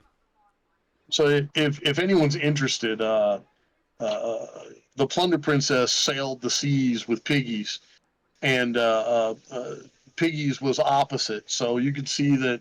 Let's say Plunder had the left ocean and Piggies had the right ocean. Well, what happened was Plunder was all about snatching the treasure, and she was being greedy and snatching more than she should, and kind of encroached on Piggy's turf, her area of the ocean.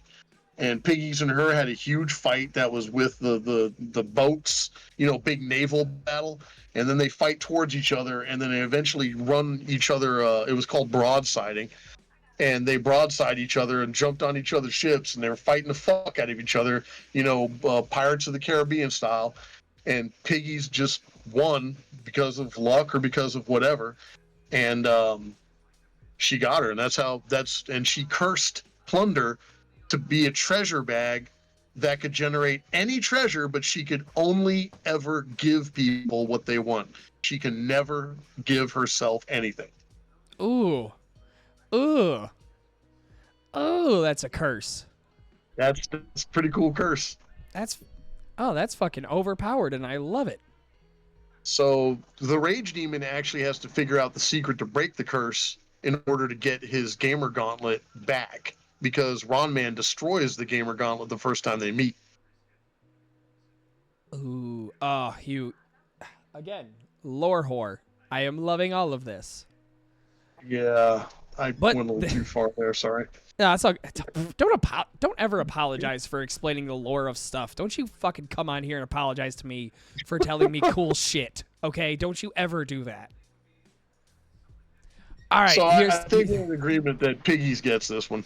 Well, we're still gonna throw it into chat for voting, just for shits and giggles. 1 for Piggies, Okay. 2 for Sid.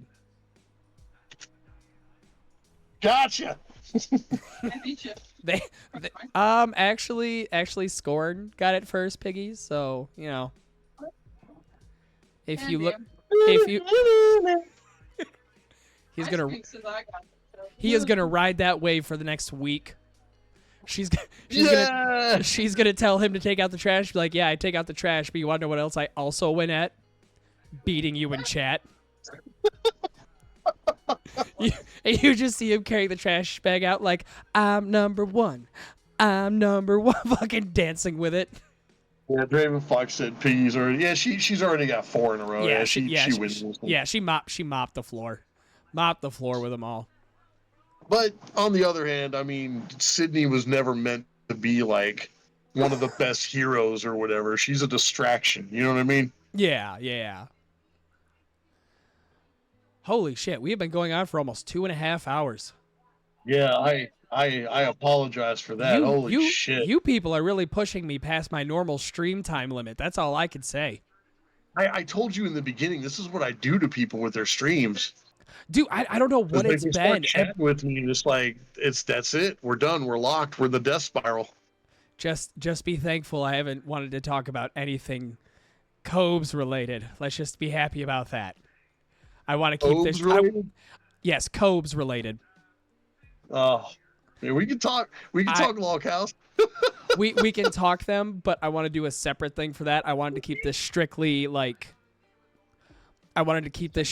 for the cards and the cards only. If you catch my drift. That's fair. Appreciate that. Well, Hey, do you have any other? Huh? The only other question that I can think of is there somebody in the second deck that you are excited to do a card for? Mama Skorn. Oh, that's right.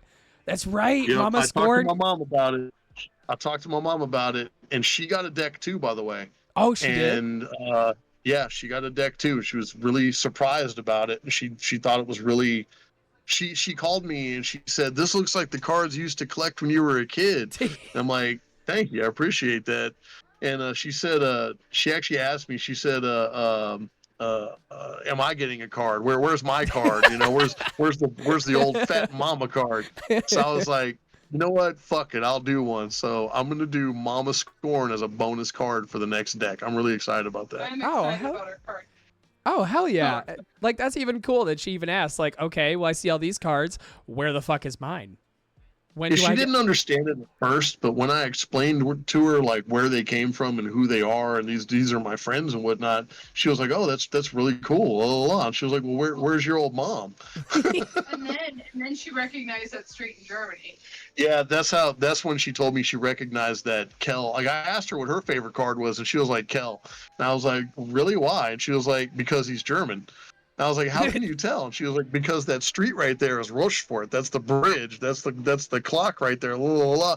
I was like, "Oh shit." Damn. How does it feel to know that your mom's favorite card is of a fucking troll that you have in your server? A troll that got banned from my server twice. Like, that is absolute greatness, and I think if Kel Oh, listens dude. to this, he is just going to Kel ride was- so high on that. Kel was really happy to hear that my mom's favorite card was him. That Honestly, Sydney and Kel's are my favorite. Sydney's because hers actually looks like her. In real life, that's what Sydney looks like, just not so green. Yeah, not so green. about to say, I Yeah, she remember actually the has that one tattoo on her leg. I remember the one time I seen Sydney, and I was like, yeah, that's actually quite on the spot, and it's scary. So I hope people who get these cards will want to look forward to a Mama Scorn card. I'm so that's the one ready that- for that. That's going to be really cool. God, if you make her look like an old style cartoon grandma, I am going to lose my shit. You already know she's going to look like an old grandma scornered. And I'm hoping for a moo and a rolling pin. Moo She's and a also- rolling yeah, pin. She's also going to have a lot of cats. Yes. Ah, thank God. There's just so many things I can already see about this card, and I am so excited for it. Yeah, it'll be one for the books, man. It'll be one for the books.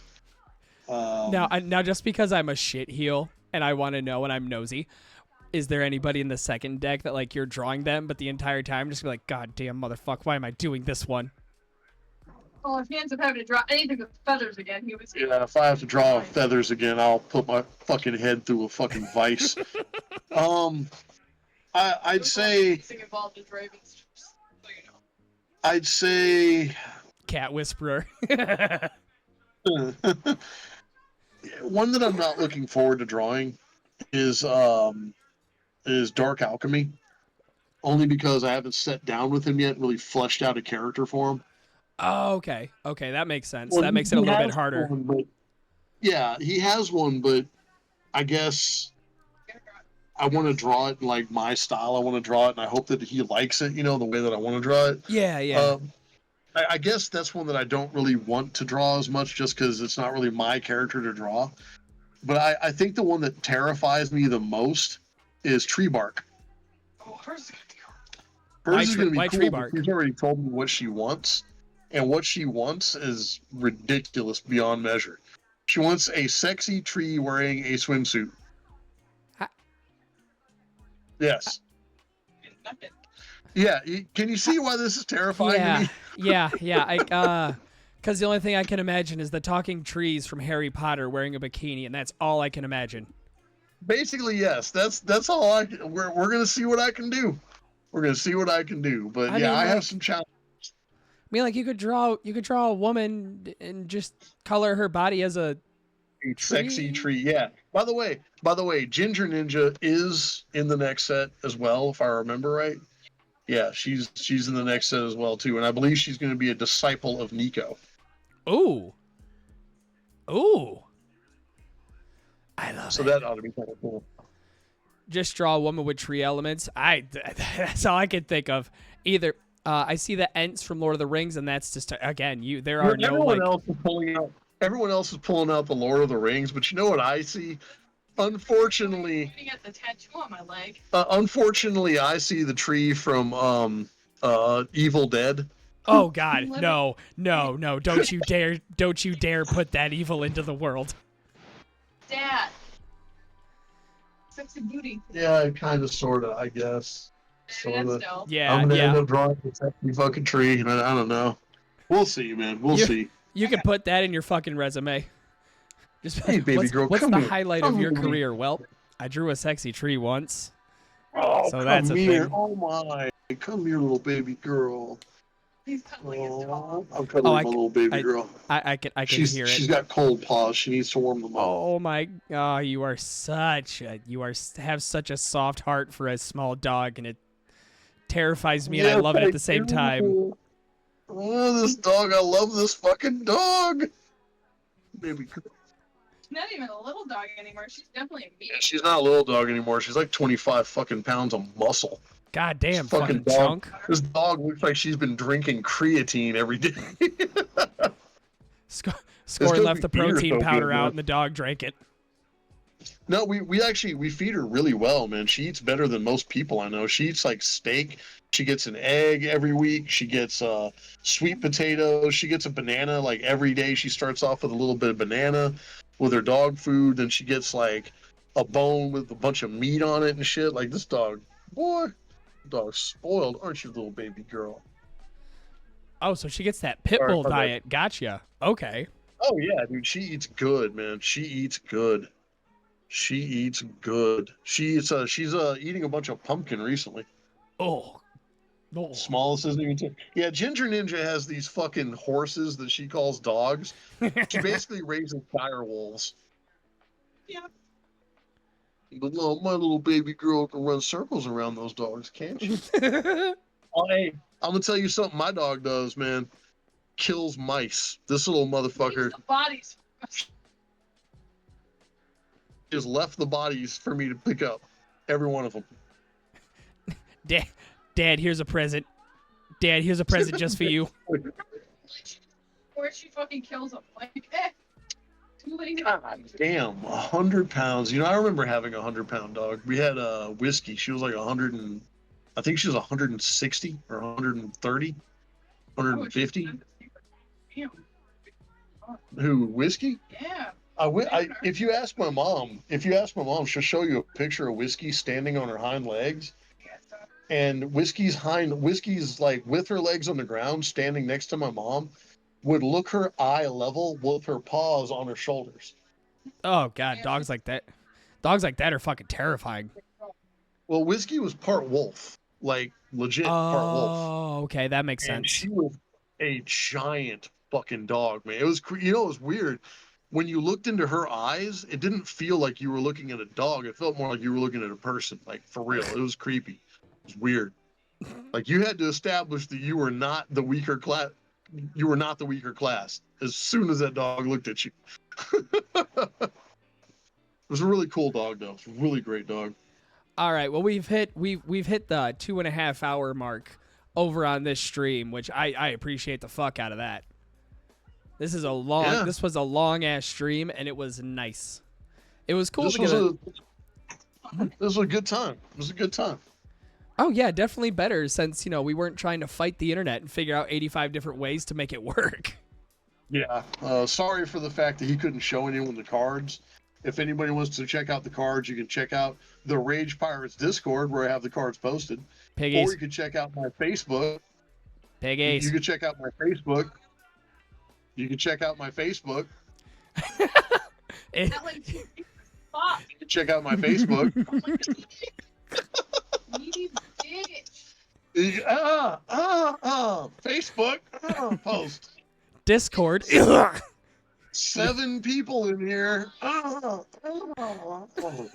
There's that little link. That's Discord. Give me a second. That's for the Rage Pirates Discord, where you can go to talk to people and sail the seas of freedom. I Oh God, this is gonna be uploaded too. So like, if it doesn't get here, it will be forever in the Internet Archive. So don't worry, don't worry if you miss this. There's the Jeez. Scorner's Corner Facebook. The Scorner's Corner thing. That's my personal page on Facebook where I sell all my shit, display all my drawings and all that.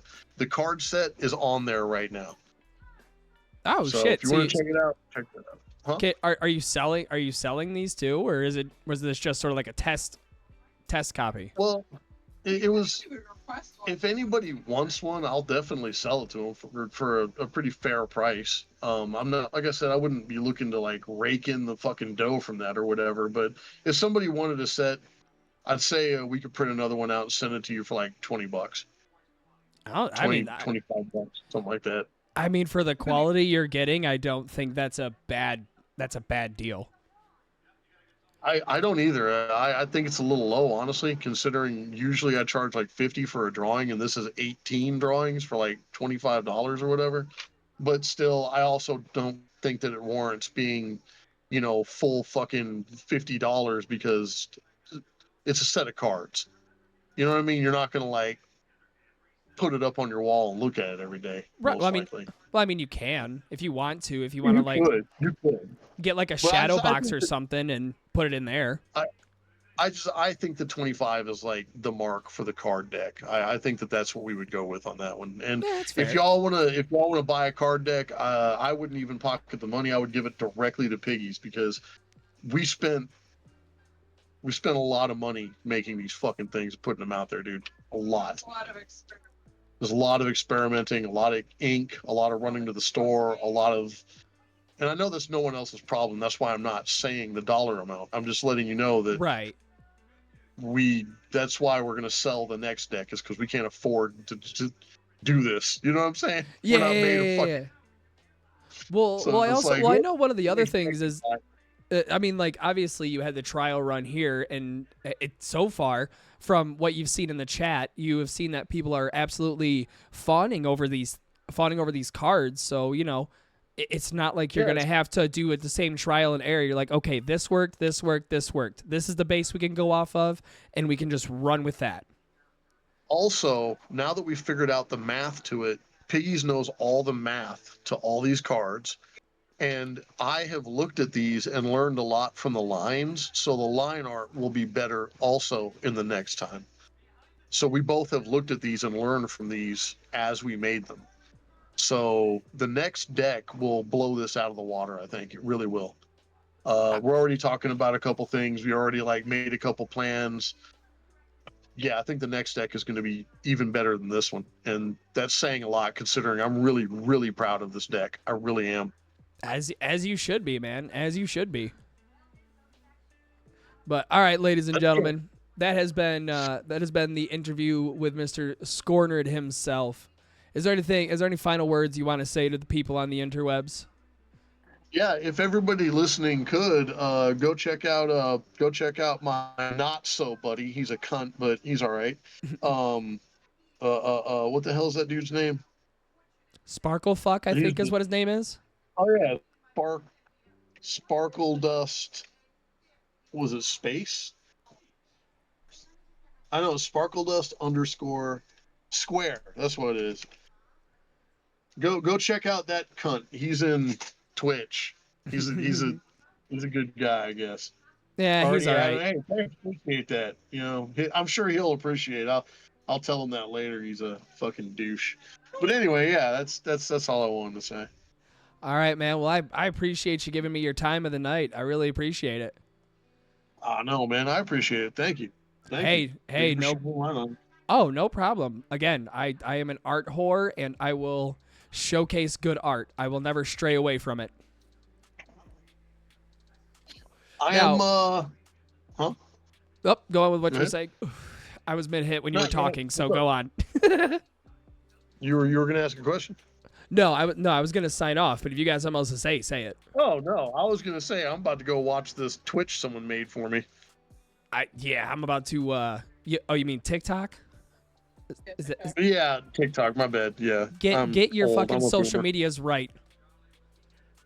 That's your age is more showing. That's more Sparkle Dust thing. He's more into that kind of crap. Oh, he does the TikTok dances. Yeah, he's all about the little weirdo dances and whatnot. Anyway, I gotta go. So all right, everybody, go fuck yourselves. Bye. Oh, what a stream. Hell of a guy. Hell of a guy. Really good guy. Really great fucking artist. I will say this until I'm blue in the face. Dude can draw his ass off. And I mean, as I stated in this little interview we did, Ginger Ninja, thank you for the follow. I appreciate that. Like I said, dude can draw his ass off. I've got 4 pieces. The girlfriend has a piece. They're good shit. If you like great art, I would definitely go support him. I would definitely go buy something. He's really good with communication on what you want as a picture specifically. Tries to get what you're envisioning as close to it as can, and if not, I mean, really all you got to do is tell the dude hey, can we insert X here, or can we change Y to Z? So all I got to say is go give him some love. He's doing the Lord's work in a world full of artists that do it cheaply. He's doing the absolute Lord's work. But I'm gonna sign off here. We were gonna do Yakuza 3, but I need to stretch my legs. My thigh is absolutely screaming at me. So, ladies and gentlemen, as always, have a great day. Have a wonderful night. And as always, please, for the love of Christ, because a lot of you are out in public still, keep your balls clean.